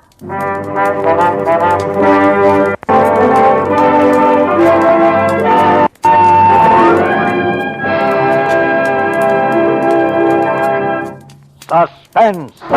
Presented by Roma Wines, R-O-M-A, made in California for enjoyment throughout the world. Before we hear again from Agnes Moorehead, the star of Post-Mortem, tonight's suspense play, this is Truman Bradley for Roma Wines. Here's a trick in taste magic that will help you win family praises, even for meals made of leftovers. To bring out the full flavor of any meal, to add color and zest to the table, serve Red Roma California Burgundy. A glass full of robust, full-bodied Roma Burgundy lends warmed-over pot roast a new lease on taste. Gives twice-served meatloaf that tempting first meal flavor. Yes, there's greater dining pleasure in simple meals served with the rich, satisfying goodness of Roma Burgundy. For superb Roma Burgundy makes plain foods taste great, makes great foods even better. And delicious Roma Burgundy can grace your table often, for Roma costs just pennies a glass. Get Roma Burgundy tomorrow. Give zest and character to your next meal. Insist on Roma, R-O-M-A, Roma Wines, made in California for enjoyment throughout the world. This is Agnes Moorehead. It is always like coming home again to do suspense. You know, Vincent Price came out to Metro-Goldwyn-Mayer the other day to see a private showing of The Green Years with me. And afterwards he told me all about next Thursday's suspense show on which he's going to be the star. Be sure and listen in because it sounds wonderful. Next Thursday, same time, Roma Wines will bring you Vincent Price as star of Suspense, radio's outstanding theater of thrills. Produced by William Spear for the Roma Wine Company of Fresno, California.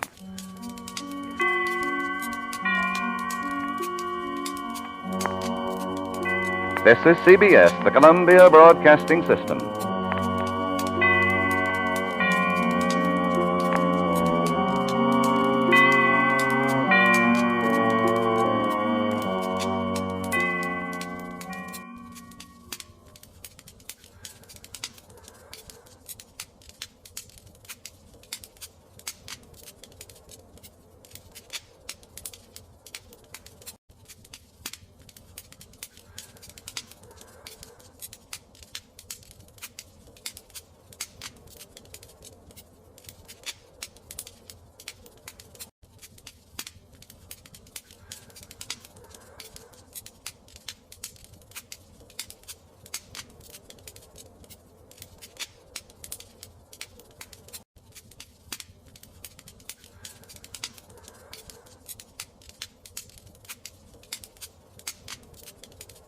Now, Roma Wines, R-O-M-A, made in California for enjoyment throughout the world.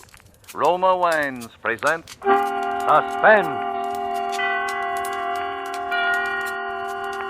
Tonight, Roma Wines bring you Mr. Robert Young as star of The High Wall, a suspense play produced, edited, and directed for Roma Wines by William Spear. Suspense, radio's outstanding theater of thrills, is presented for your enjoyment by Roma Wines. That's R-O-M-A, Roma Wines.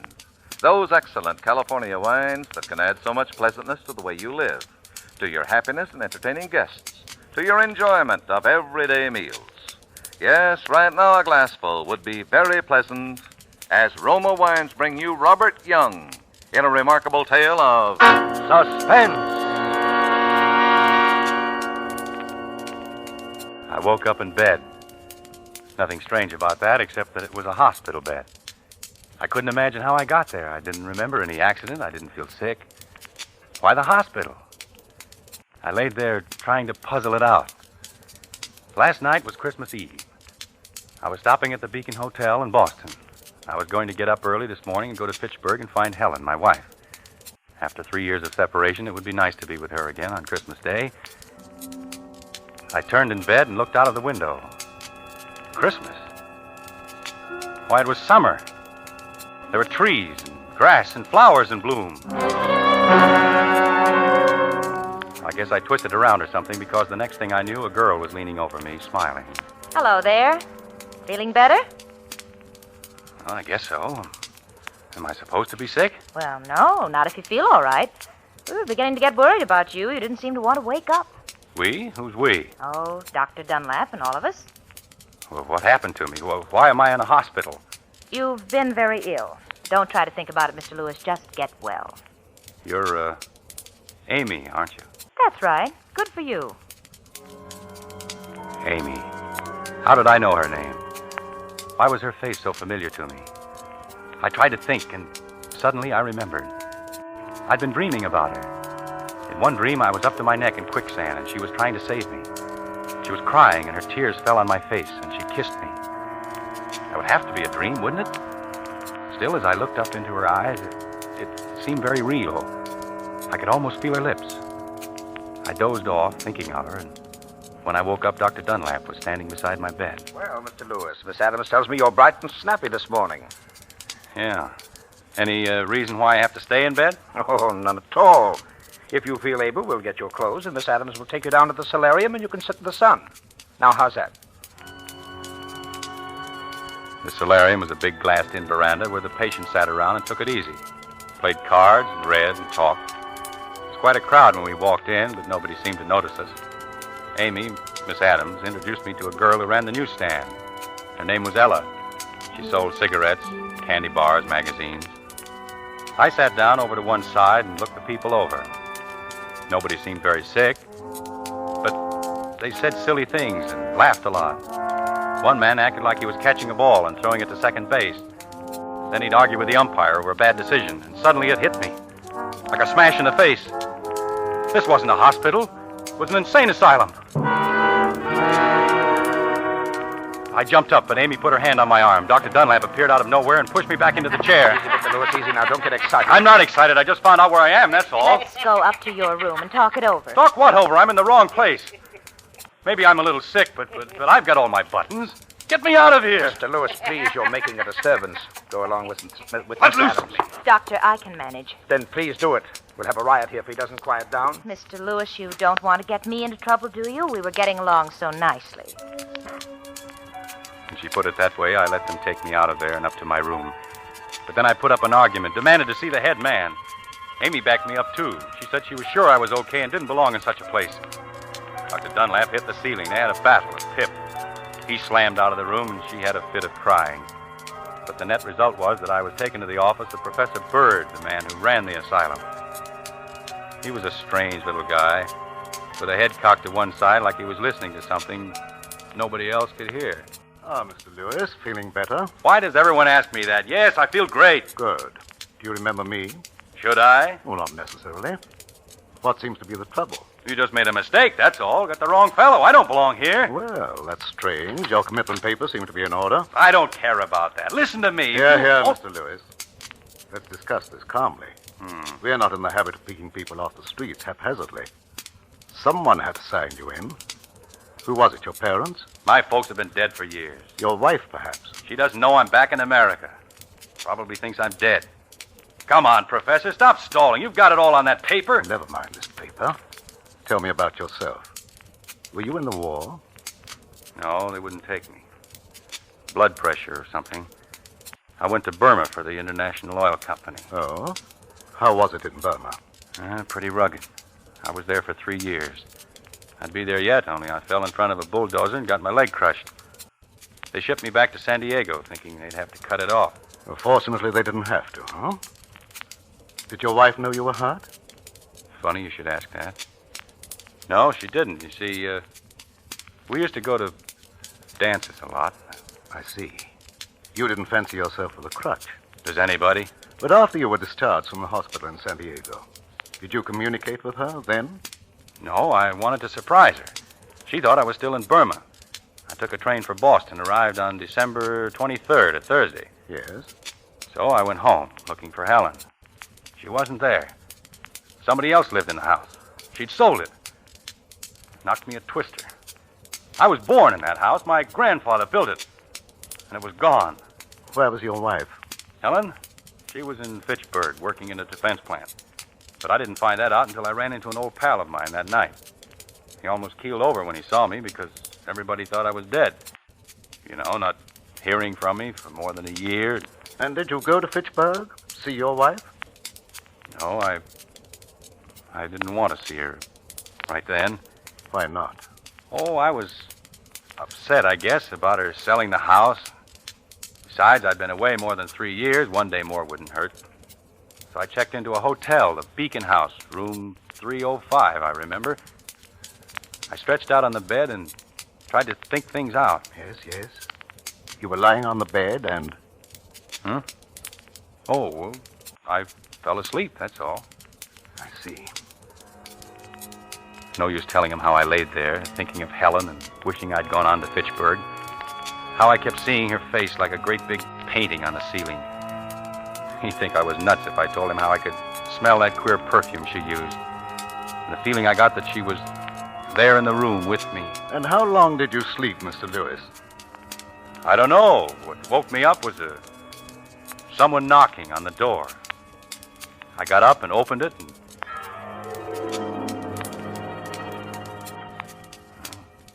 that's all I remember. Who was it at the door? I don't know. It's just like the lights went out. I don't remember a thing until I woke up here this morning. I see. You know where you are? No. This is a hospital for the mentally ill.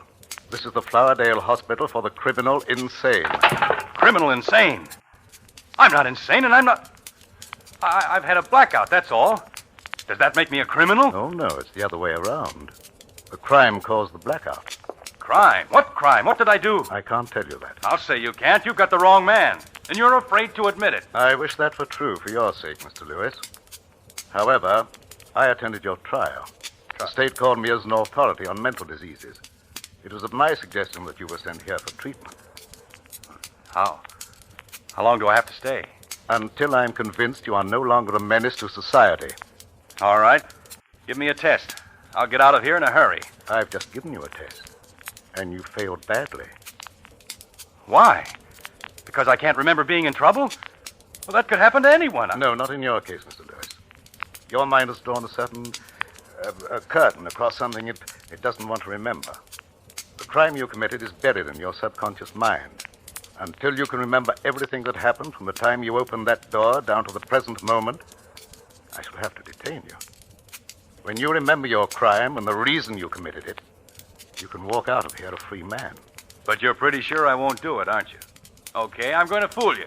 Dr. Dunlap, Miss Adams, you're witnesses to what he said. Understand, Mr. Lewis, I'm interested in reasons. You'll get everything. You're a man of your word. I'll be on the street tomorrow. Come on, Miss Adams. Outside in the corridor, I felt so relieved, I threw my arms around Amy and gave her a big kiss. Then we walked hand in hand toward the stairway. We met a couple of nurses, and Amy stopped to talk to them. I walked back to Professor Bird's office and listened at the door. He and Dr. Dunlap were still talking about me. I heard them mention my name.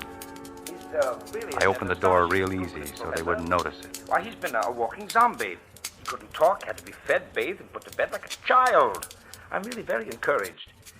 It wouldn't surprise me a bit if he recovered. Don't be absurd, Dunlap. Such cases never recover. You'll struggle a few weeks, try to remember, then chuck it. Oh, by the way, I think I ought to know. What did he do? Well, understand, I don't want it noised around. But you'd better tell his nurse that he's dangerous, especially when he thinks he smells perfume. Oh, yes. Yes, he did mention perfume. For your information alone, the man's a killer. Really? A rattlesnake. He strangled a woman with his hands, and he'll do it again. Here, read his history.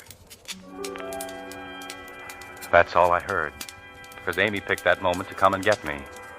But I'd heard enough to realize that something was terribly wrong. Me? A killer? Why, I never hurt anyone in my life. I'd been framed. Somebody had committed a murder and pinned it on me because I'd lost my memory and couldn't defend myself. The only way to get free was to recall everything that happened, every single thing from the moment I opened that door. What if I couldn't remember? What if I never remembered? It meant being kept here, locked up for life, for a crime I didn't commit. Nice spot for an innocent man.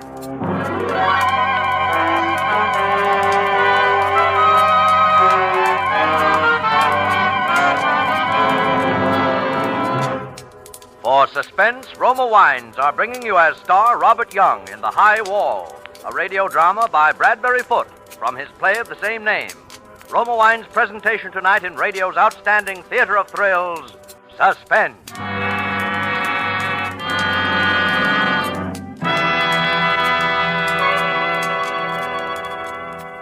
Between the acts of suspense, this is Truman Bradley for Roma Wines.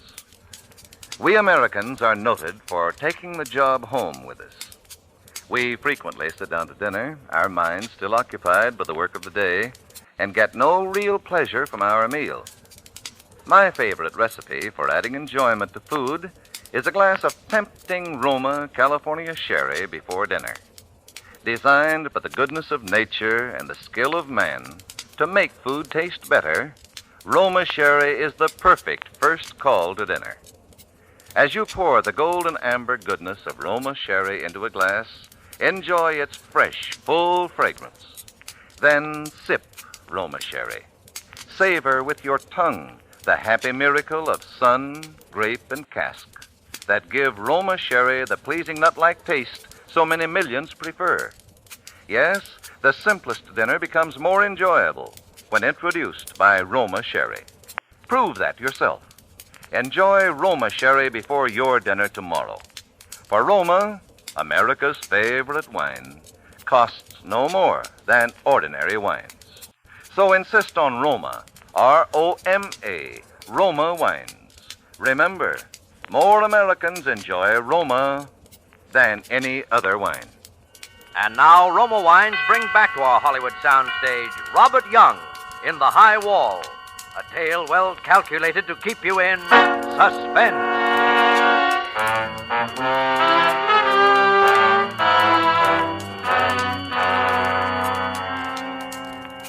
When I promised Professor Bird that I'd give him the whole story the next day, I was absolutely sure I could do it.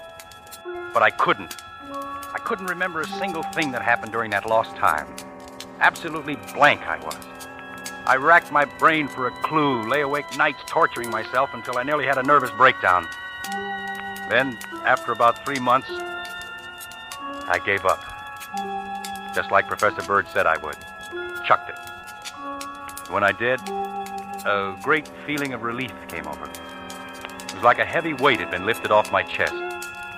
Amy noticed the change in me, and I told her the reason one night very late when she came in. She didn't like it a bit. Bob, no, you mustn't give up. Don't stop trying. Amy, there must be some easier way to get out of this place. Escape, you mean? You can't do it, Bob. There's a high wall. Yeah. Oh. Well, there is another way.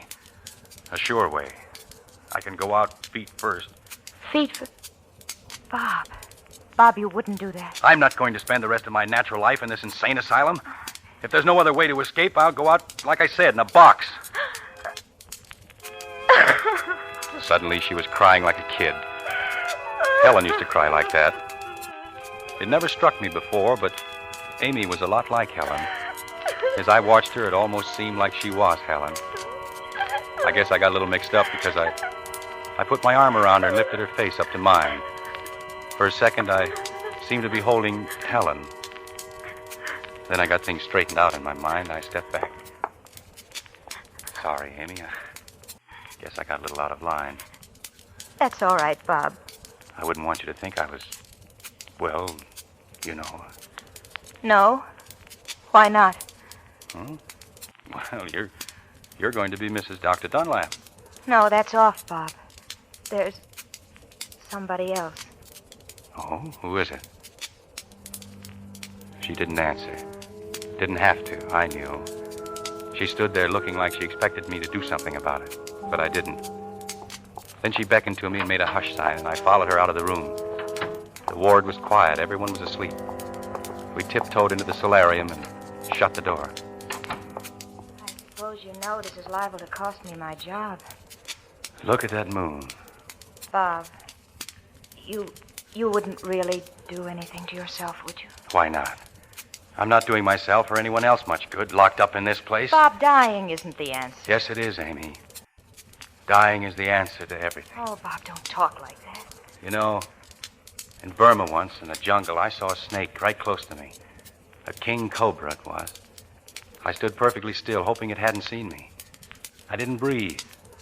Then finally, I couldn't stand it anymore. I made a quick jump, but he got me. Right through the leg, here. It was a swell chance to die.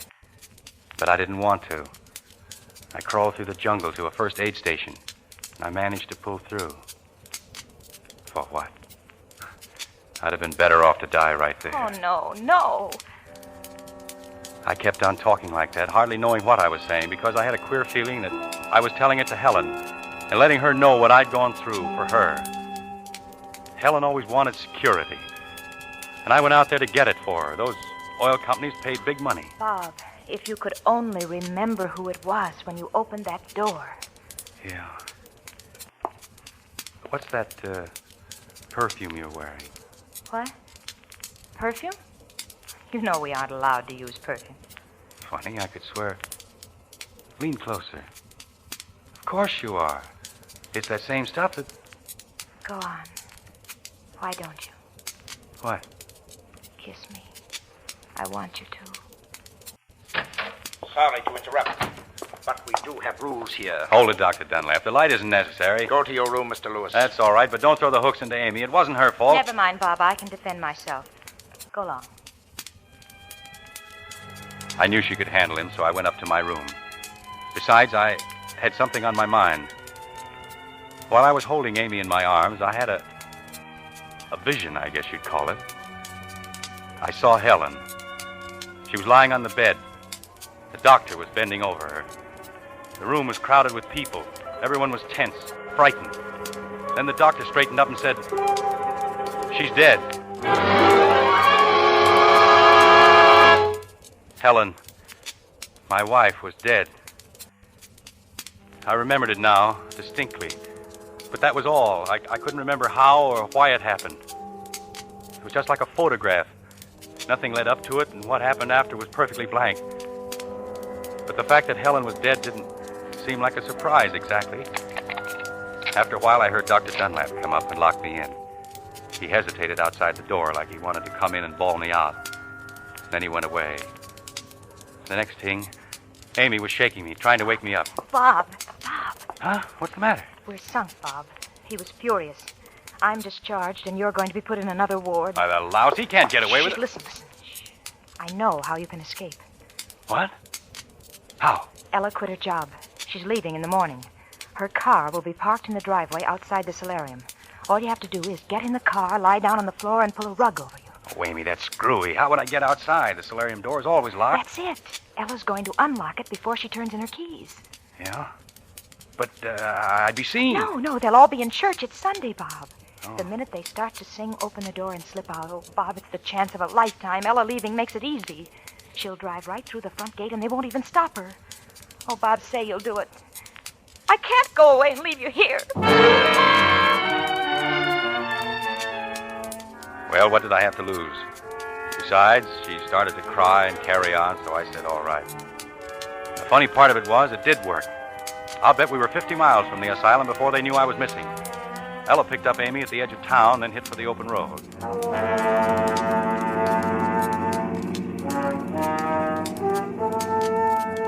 We kept going. The girls got me a hot dog at a roadside stand. We kept on. We began to wonder where we'd spend the night. I didn't know where I was, but Ella said she knew of a little motel, one of those places where they don't ask any questions. It was late before we found the place. We took 2 bungalows, the girls in one, me in the other. I got them settled for the night and then started to leave. Amy followed me outside. Bob, just a minute. Goodness, it's dark. Where are you? Here? Oh. You forgot something, Bob. Oh, Oh, Bob. you're sweet. Why, you're trembling like a leaf. Scared? Could be that. We've been very lucky all day. Yes. But I think we'd better split up tomorrow. Oh, no. Don't you see? They're only looking for me. They don't connect me with you girls, but Dr. Dunlap's no fool. He's probably figured it out by this time. If we travel together, we're sure to be caught. No. If we separate, I'll never find you again. Bob, don't you want me? Amy, don't talk like that. If you're still thinking of Helen. I'm not. She's dead. Oh. You know. Sure. But who told you? Dr. Dunlap? Funny, never mentioned it to me. What else did he tell you? Oh, Bob, she isn't here anymore, and we are. I pulled away from her and walked across to my bungalow. I guess she thought I was sore. Bob? I wasn't. It was just that I knew I couldn't make her understand. It was something I couldn't explain to anyone.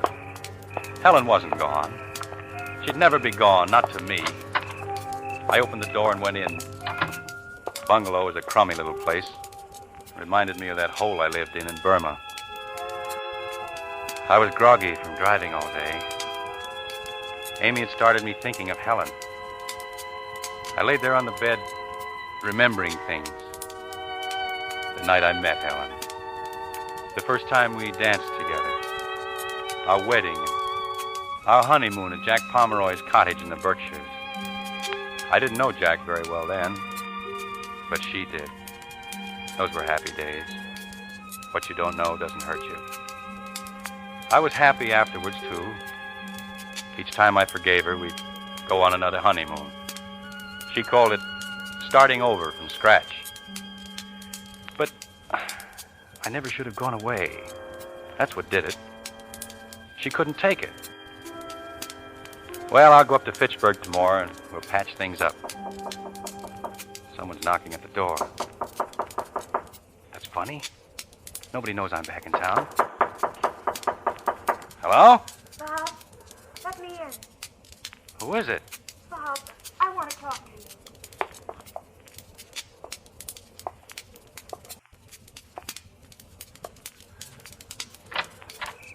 Well, I'll be... Who told you I was here? What? Come in. Bob, listen, I was talking it over with Ella, and she thinks you're right. Oh, I get it. I met Sam Bradley today. He must have phoned you. Bob, you're half asleep. Or maybe he phoned Jack Pomeroy. Who in the world? That's the answer. You and Jack want to beat me to the punch. No. No. Why didn't Jack come with you? Didn't he have the guts? Easy now, Bob. Let's sit down and talk. Get away from me. Very well, I'll have to call Dr. Dunlap. Get away from that phone. Sit down. Better sit down. Ah. Merry Christmas, Helen. So, that's it. All right. I'm sitting. Who did you say you'd call? Dr. Dunlap. Is that a new one? Or Dr. Hoffman. He'll give you a nice cold bath. That's supposed to be funny. What do you want here, anyway? Well, you've been sick. I thought you might need me. Need you? I never needed you. I know it now. All right. Then maybe I need you. And that's a lie. Because I happen to know what the score is. Sam Bradley told me. What about my home? Somebody else is living in it. What a rotten deal. I'm fighting snakes and mud and slime, sweating it out in swill piles and wondering if I'll ever see daylight again. And you're here in Boston having the time of your life on my money. You didn't want me to come back. But me, like a fool, I used to drop off to sleep thinking of you. And then pick you up in my dream. I could hear you laugh, see you dancing, smell the perfume in your hair. I talked to you, and you answered me. We planned things we'd do when I got back. And all the time you were hoping I'd never come back. Bob, dear, don't cry. Don't cry. Come on, let's go talk to Ella. Sure. I'm only trying to help you. You helped me enough. I promised Bradley I'd kill you when I found you. I've got to go through with it. Bob, I love you. Oh, not frightened, huh? You won't hurt me, Bob. I love you. The last time you begged for mercy. Bob, I'm Amy. This is Amy. I'm Amy. Don't do it. Bob.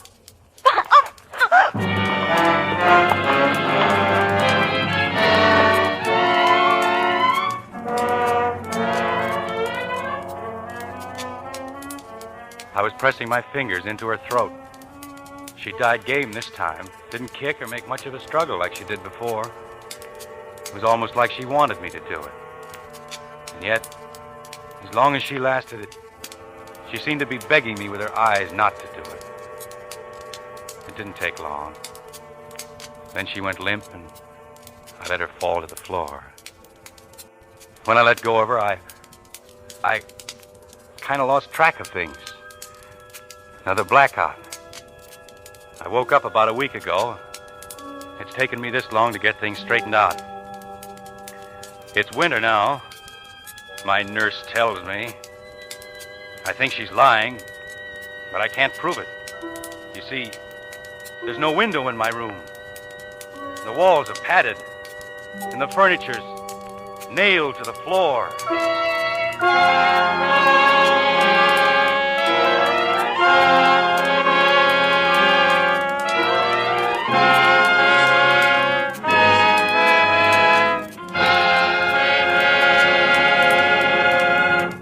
Suspense. Presented by Roma Wines, R-O-M-A, made in California for enjoyment throughout the world. This is Truman Bradley for Roma Wines. The easiest way I know for a woman to win compliments for her cooking is to serve Roma California Burgundy regularly with meals.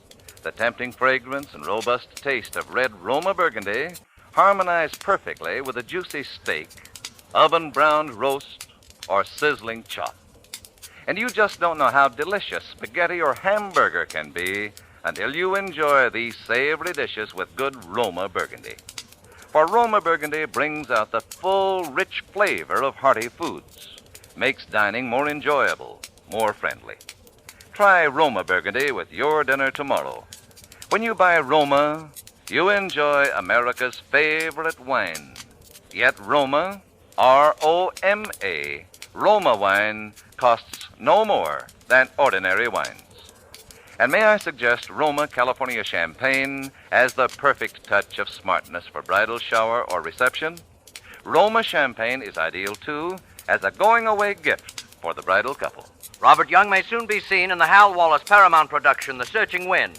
Next Thursday, same time, Roma Wines will bring you Hume Cronin as star of Suspense, radio's outstanding theater of thrills. Produced by William Spear for the Roma Wine Company of Fresno, California. This is CBS, the Columbia Broadcasting System.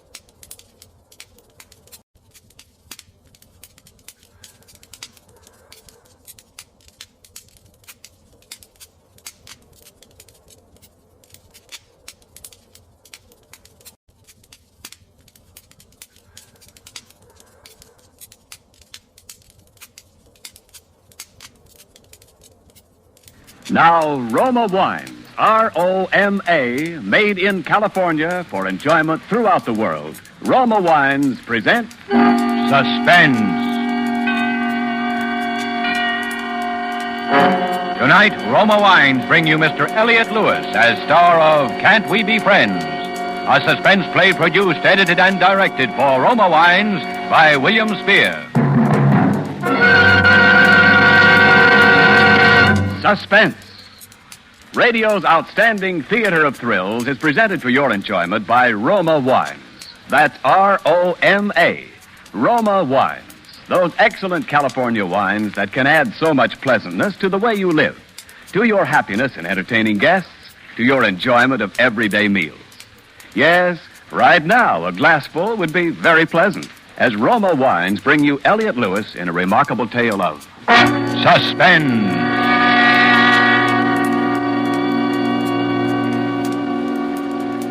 I suppose you want to know how it happened. Yes, I'd like very much to know. Then will you tell me how you got here? I'm Dr. Mayer. Did you look at her? Is she dead? You tell me your story first. Who's he? This gentleman lives in the next apartment. Yeah? Yes, go on. Let's hear your story. Well, her name is Frances Murphy. I've known her for about 6 months. I met her at a party. We went out together a few times, liked each other, and started going together. She's fascinating, I guess. I fell in love with her, and I think she was in love with me. For a while, anyway. What's your name? Michael Gordon. Yeah? Well, go on. Well, she wasn't well for a while, and then she told me she had to go to the hospital. Some minor surgery. Minor surgery? Why, that girl... So that's what she told you, eh? Yeah. Well, anyway, I got sort of busy, and I didn't get a chance to see her while she was sick. And when I saw her again, she wouldn't talk to me, so I started seeing another girl I know. But this afternoon, I got to thinking about Fran. I kept seeing her when I was with the other girl. It bothered me. So I decided I'd come over and see her. I got here at 6 o'clock.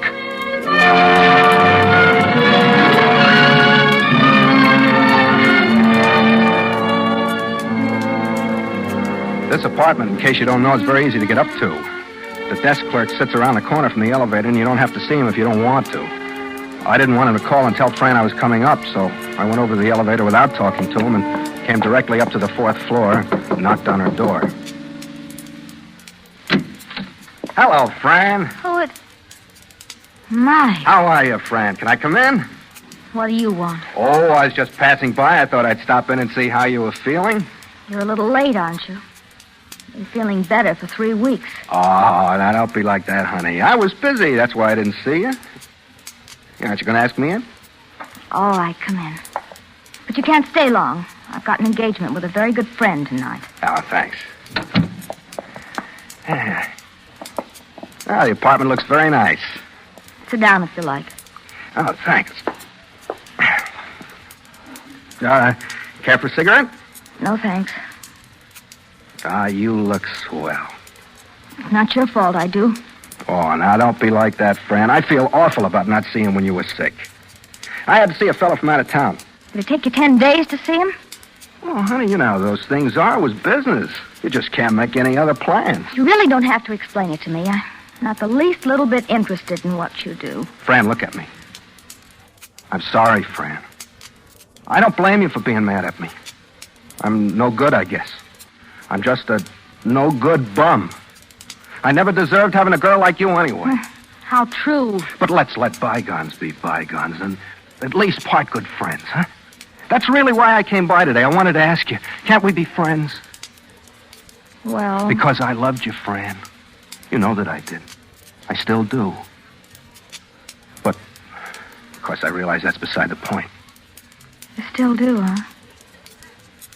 Whatever do you mean? Well, I've been thinking about you a lot, Fran. About how you walk, the fingernail polish you use, the perfume you wear. That you gave me for my birthday. Did I? Well, you know, that's right. I remember now. You sure were surprised. It's very nice of you. It was nothing, honey. Nothing at all. I wish I could have gotten you a mink coat. 2 mink coats, one for afternoon, one for nighttime. Really? Mind if I sit here next to you? Well, I don't know. Thanks. You're wearing the perfume now, aren't you? Uh-huh. Yeah, perfume has a better smell when you wear it, you know? Oh, will you forgive me, Fran, for being such a heel? Well, you really didn't... No, don't answer that, honey. That wasn't nice of me to ask you that. There's no reason why a girl like you should get stuck with a bum like me. You're better off going out with other people. Who's this friend you had the engagement with tonight? Are you really sorry you didn't see me, Mike? I told you I was. I could have killed myself. I felt so bad. Oh. Give me a kiss. Sure, honey. I missed you, Mike. And I haven't got an engagement with anyone tonight. I haven't been out of the house. Dr. Mayer said I should take it easy. No, that's good, honey. We'll go out tonight, huh? Or would you rather I stayed here with you for dinner? And then we could listen to some music tonight. I haven't heard your records in a long time, you know. No, you'll have to go, Mike. I have some packing to do. I have to go away and rest a while. Guess I was pretty sick. Well, it's all the more reason for me to stay, honey. I'll help you pack. We'll have a little farewell party. No, I'm sorry, Mike. I have to go to sleep as soon as I finish packing, so I'll be fresh for the trip tomorrow. Well, that's ridiculous. I'm just going to sit here. I won't bother you. Who are you trying to kid? What do you mean? I mean, what are you trying to pull? If you got a date with another guy, tell me. I don't care who you go out with. I told you I didn't have a date. Well, you think I believe that? Too sick to see me, huh? That's a laugh. You certainly look well enough to me. But I'm not. That's one of the reasons I didn't go to see you in the hospital. I knew you were kidding. What's the matter with you? I had an operation. You want to tell me about your operation? Please go. I'll go when I'm good and ready. You go right now. Right when I tell you to. Who do you think you are? Who do you think you are? You get out of here before I call the manager. Oh, you wouldn't dare call a manager. Oh, wouldn't I? Listen, you cheap, no-good bum. You get out of here, I'll have you thrown out. Oh, shut up. Okay. All right. You asked for it. Hey, give me that phone. Get your dirty hands off of me. You go away. I told you to shut up. What do you want? Why don't you leave me alone? I want to see you uncomfortable. I want you to be unhappy the way you make me unhappy. I want to make sure you remember me. I used to fall for that crying routine, but not anymore. Now I just make you cry a little hard. You might like to know I wasn't seeing anybody about business while you were in the hospital. I went out every night. I've been seeing your friend Trudy. Trudy? Yeah, Trudy. But then I had to come back up here today and see you. Because I kept seeing you and I kissed Trudy. What's that got to do with me? You get out of here. I gotta do something to stop that. I don't love you anymore, but I keep remembering you. That's no good. You can stop remembering me anytime you like. Well, I hardly recognized you when you came in. That's how easy I forgot. No, well, that don't work with me. Now listen to me. You listen to me. I'm tired of your little problem. I don't like you, and I wouldn't even like you if you had any money, which goodness knows you haven't. I want you to go away and leave me alone. I don't want you to come back here anymore. You saw me today because you wanted to. Okay, but no more. Now, I'm going into the bedroom, and I'm going to lock the door, and I don't care whether you stay here forever, but I'm not coming out until you leave here.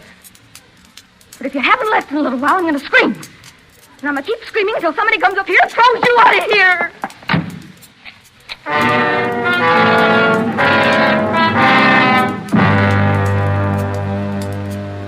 I just stood there for a while and looked at the door. And I thought, I don't love her.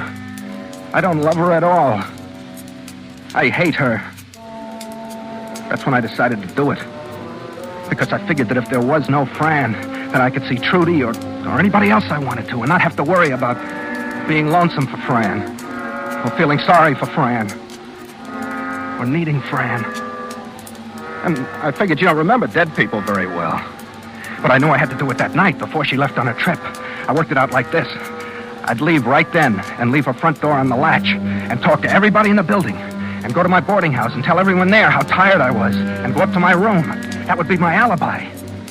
Everyone would have seen me go to sleep. Then I'd wait until everybody was in bed. And I'd take my gun and come back here without anybody seeing me and kill Fran.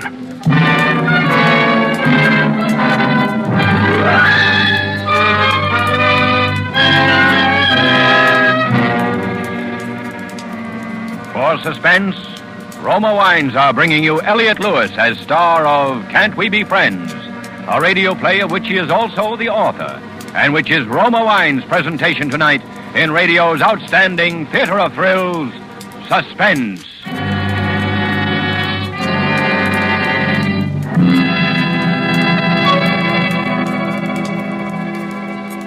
Between the acts of suspense, this is Ken Niles for Roma Wines.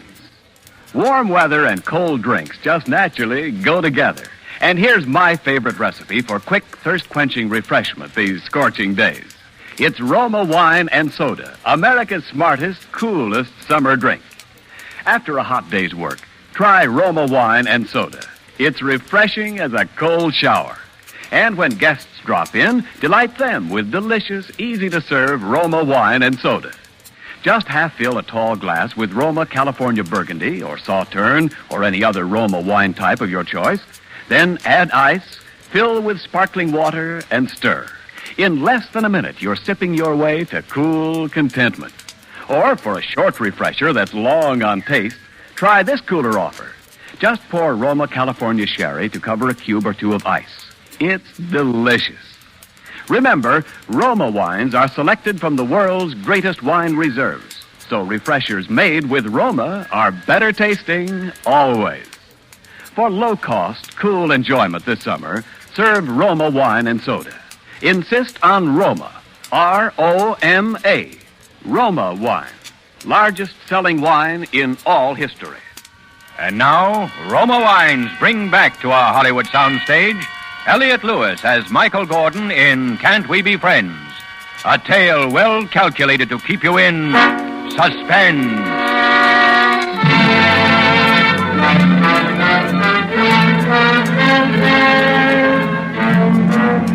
Fran? Hey, Fran? Well, I'm going now. I'm sorry we couldn't at least be friends. I went to the front door of her apartment. Snapped the lock open and left, making a little noise closing the door so she'd know I'd gone. In the elevator going down, I saw a guy I didn't know, but I wanted to be seen leaving, so... pardon me, do you have the time? Quarter to 7. Thanks. I'm awful tired. You've been working hard? No, yeah. Early jobs every morning. Matter of fact, this is almost my bedtime. Oh, after you. Oh, thanks. That's all right. I'll see you, huh? Right.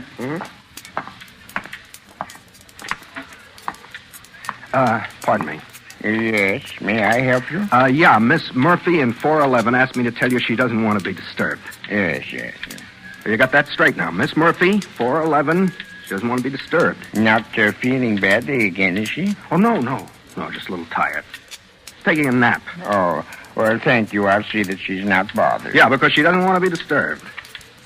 Got the time? 10 minutes to 7. 10 minutes to 7. I better get my dinner and get some sleep. Got an early call in the morning.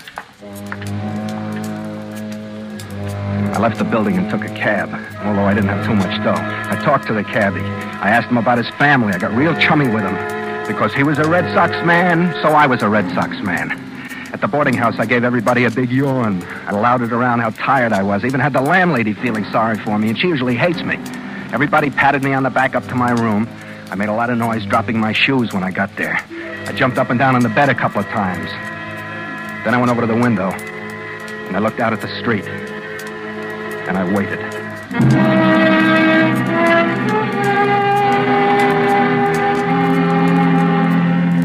The traffic gradually disappeared as I watched. And through the early night, one by one, I could hear the other boarders yell goodnight to somebody in the living room and bang up the stairs and close their door. Pretty soon I knew they had to be asleep. About 1 o'clock in the morning, a last pair of footsteps came upstairs without saying goodnight to anyone. So I knew they'd all turned in. I waited a little longer to make sure everyone was sleeping. Then I put my shoes back on. I got my gun out of the bureau drawer. I opened the door to my room. Old man Epstein was sawing away down the hall, making his usual racket, so I felt easier about going past his door to get to the stairs. But I was very careful and quiet. He grumbled once when I got in front of his door, but I held still. Pretty soon he started sawing again. I got down the stairs. It was pretty dark in the living room, and I was afraid I'd trip on some furniture. But I made it all right. Finally felt the front door knock in my hand. I opened the door as quietly as I could. Then what? Huh? I said to him, in that case, go play with Lombardo. You rock me, J.P., you rock me. Where tomorrow? Same. I got an 88 man I want you to hear. Oh, solid. See ya. Right.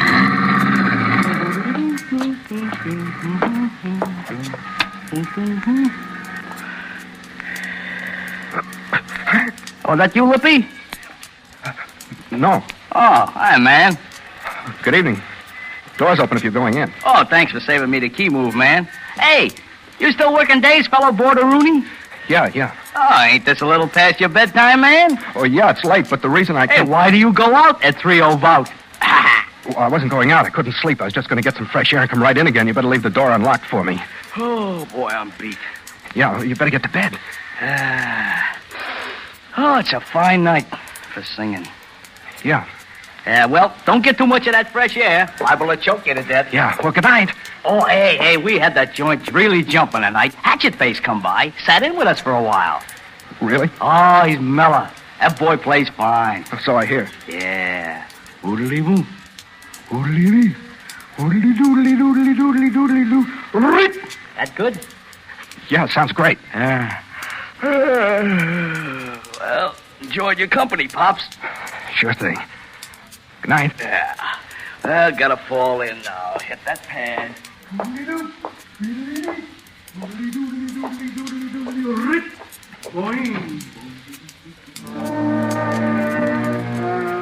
I was frightened for a minute. I was awful frightened.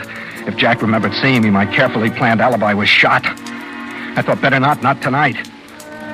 But then, Jack wasn't like most people. He wouldn't remember in the morning. He'd be too busy trying to recall Hatchet Face's lick. No, it was still all right. But I had to be careful. I couldn't take any chances. To be safe, I had to have the alibi that I'd gone to bed early. I walked quietly to the street and started for Fran's apartment house. I was very careful all the way. A couple of times cars came by, and always I ducked into the shadows and waited for them to pass before I continued walking. I got here at about 4 o'clock, I guess. I went up to the front door and tried to open it. But the big door was locked. I couldn't get in. I took my keys out of my pocket and tried them. But none of them fitted. Then I heard someone coming up the walk. I moved back from the door and squeezed against the mailboxes and waited. I was almost afraid to breathe. Except that I knew I'd get in now. I'd just wait until the people went in and then get my foot in the door to keep it from completely closing again. Good night, honey. Good night, darling. I'll call you in the morning, Betty Jane. Call me when you get home so I know you're all right. Oh, well, won't I wake anyone? Oh, I'll be at the phone. I'll answer as soon as it rings. Okay. Give me another kiss. Do you love me? Uh-huh. How much? 1 million. Oh, that's not enough. Good night. Good night, Betty Jane.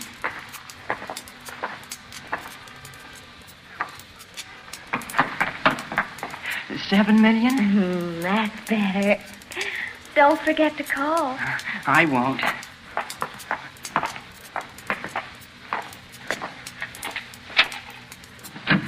Honey.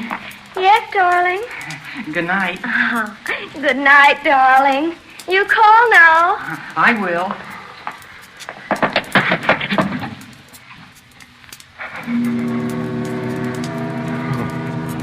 I was sweating. It had been close, but they hadn't seen me, and my foot was holding the door open, so I just waited there until I was sure she'd gone upstairs. And then I opened the door and quietly guided it closed and walked on tiptoe across the lobby to the elevator. I needn't have wondered about avoiding the desk clerk. There was no one at the desk. The elevator was upstairs somewhere where the girl had just taken it, and I rang the buzzer for it. I love self-service elevators. They make you feel like you could go to the moon in them. Elevators and subway trains I always wanted to drive ever since I was a kid.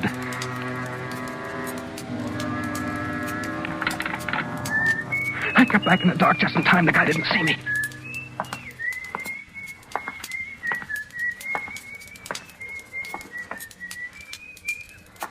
Please don't turn around. Please don't turn around.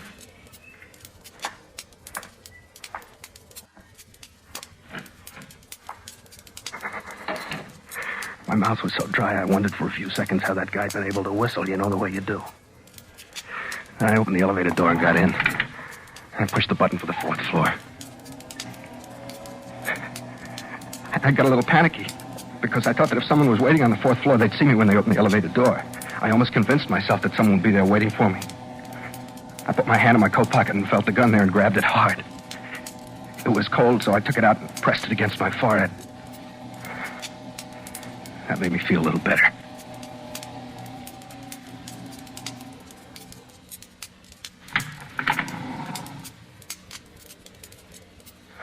But there was no one waiting for the elevator. I stepped out into the dark hallway. I took a pencil out of my pocket and jammed it against the door so that it couldn't close. You know the way those things are, they won't run when the door is open, and I wanted it to be there waiting for me when I finished the shooting. That was the only way I figured to get out of the apartment before everybody woke up and started doing something about hunting for me. There's a basement exit, you know, when the elevator goes down to the basement. I had all that figured, too.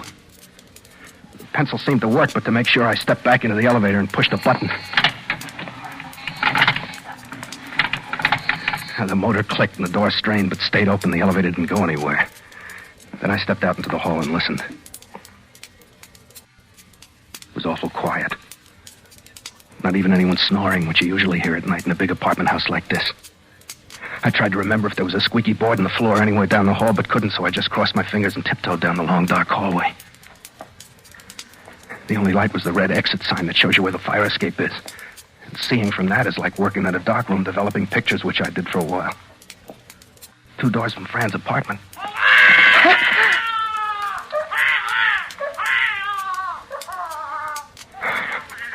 That's the most frightened I ever was in my life, when a kid started to yell. Because in the first place, I didn't know what it was right away. And in the second place, I thought, he'll wake up everybody in the apartment and they'll be up and on their feet when I start shooting. I guess I held my breath for a couple of minutes because when I started to try and relax, my breath came out in a low whistle. Well, that scared me, too. I thought, it'd be great if I get a heart attack right here in the hall of a strange apartment house in the little hours of the morning with a gun in my pocket. It's like being afraid of a fire at night because you don't want to go out in the street in your pajamas. Oh, it's worse, I guess. Anyhow, the baby finally quieted down. I waited a while. Because I didn't know whether his mother had gotten up to quiet him or whether he'd just gone back to sleep again. I wasn't taking any chances now. It was too close to the finish. I waited. I figured it was safe a few minutes later and continued snailing down the hall. I stopped at Fran's door and listened. It was quiet inside. I put my hand into my pocket and grabbed hold of the gun. Then I slowly turned the doorknob, slid the door open. It didn't creak or anything, which was lucky. I got into the room, quietly closed the door again. I took the gun out of my pocket and released the safety and went to the bedroom door. It was already a little bit open. Through the crack, I could see her figure lying on the bed. I pushed the door enough ajar so that I could move into the room and look closer. That chop suey sign across the street was flashing on and off, and as I got used to the pattern it made on the walls, I saw Frances lying on the bed, dressed as she had been when I'd seen her early in the evening. She was lying on her stomach with her face turned toward the far side of the room, toward the shadow. My nose started to tickle. I thought I was going to sneeze, but when I pressed the cold gun against my upper lip, the desire left me. I moved slowly and quietly toward the bed. I got within a few feet of her. I pointed the gun right at her head. The gun was weaving around, so I held on with both hands. I took very careful aim.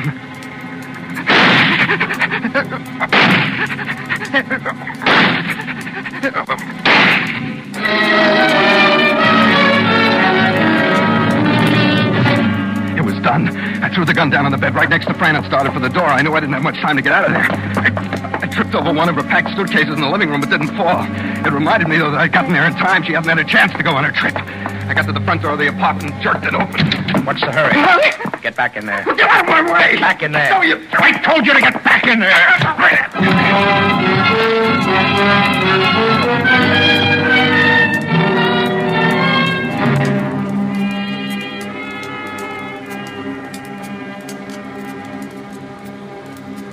And that's all I know of what happened. I see. Did you hit me? Yes. I was helped by this gentleman here. I used that book. What are you doing here? The young lady had called me and asked me to stop by. At 4 o'clock in the morning? Oh, look here. I'm her doctor. Yeah? You must have got pretty clubby with her while she was in the hospital. I was right about her. That's swell. Now, I don't feel badly about having shot her. The police will be here soon. You think I'm going to wait for her? Watch him, doctor! Hey!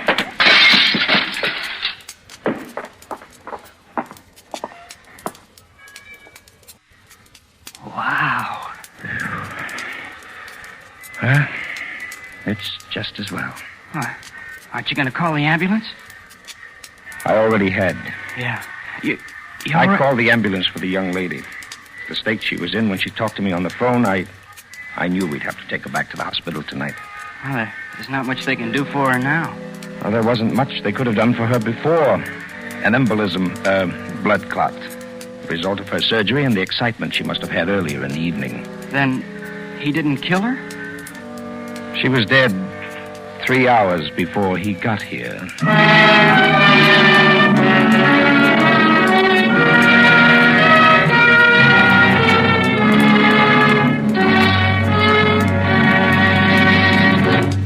Suspense.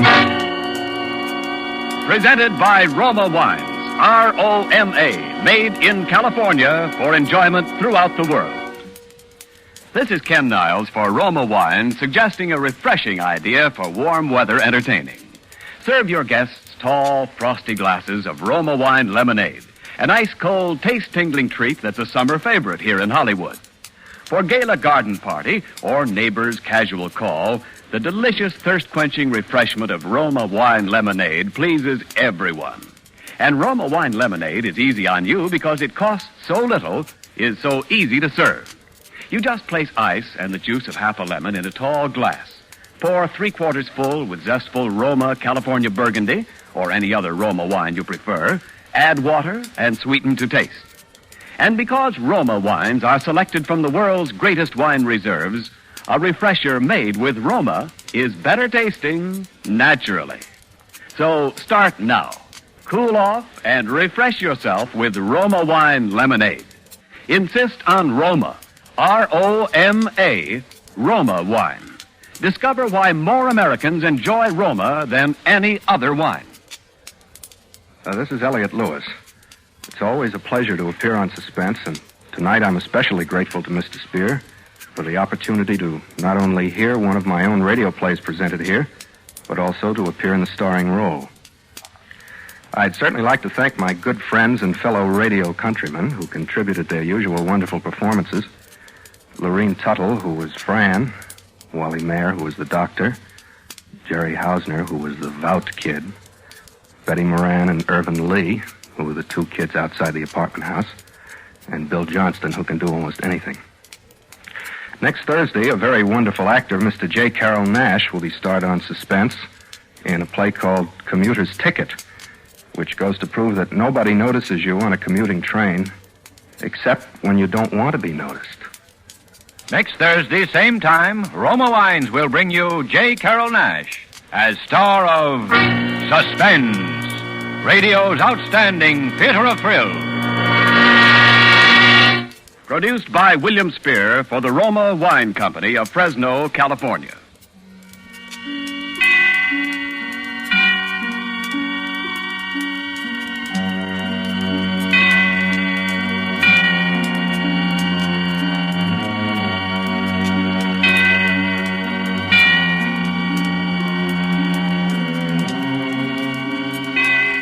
This is CBS, the Columbia Broadcasting System.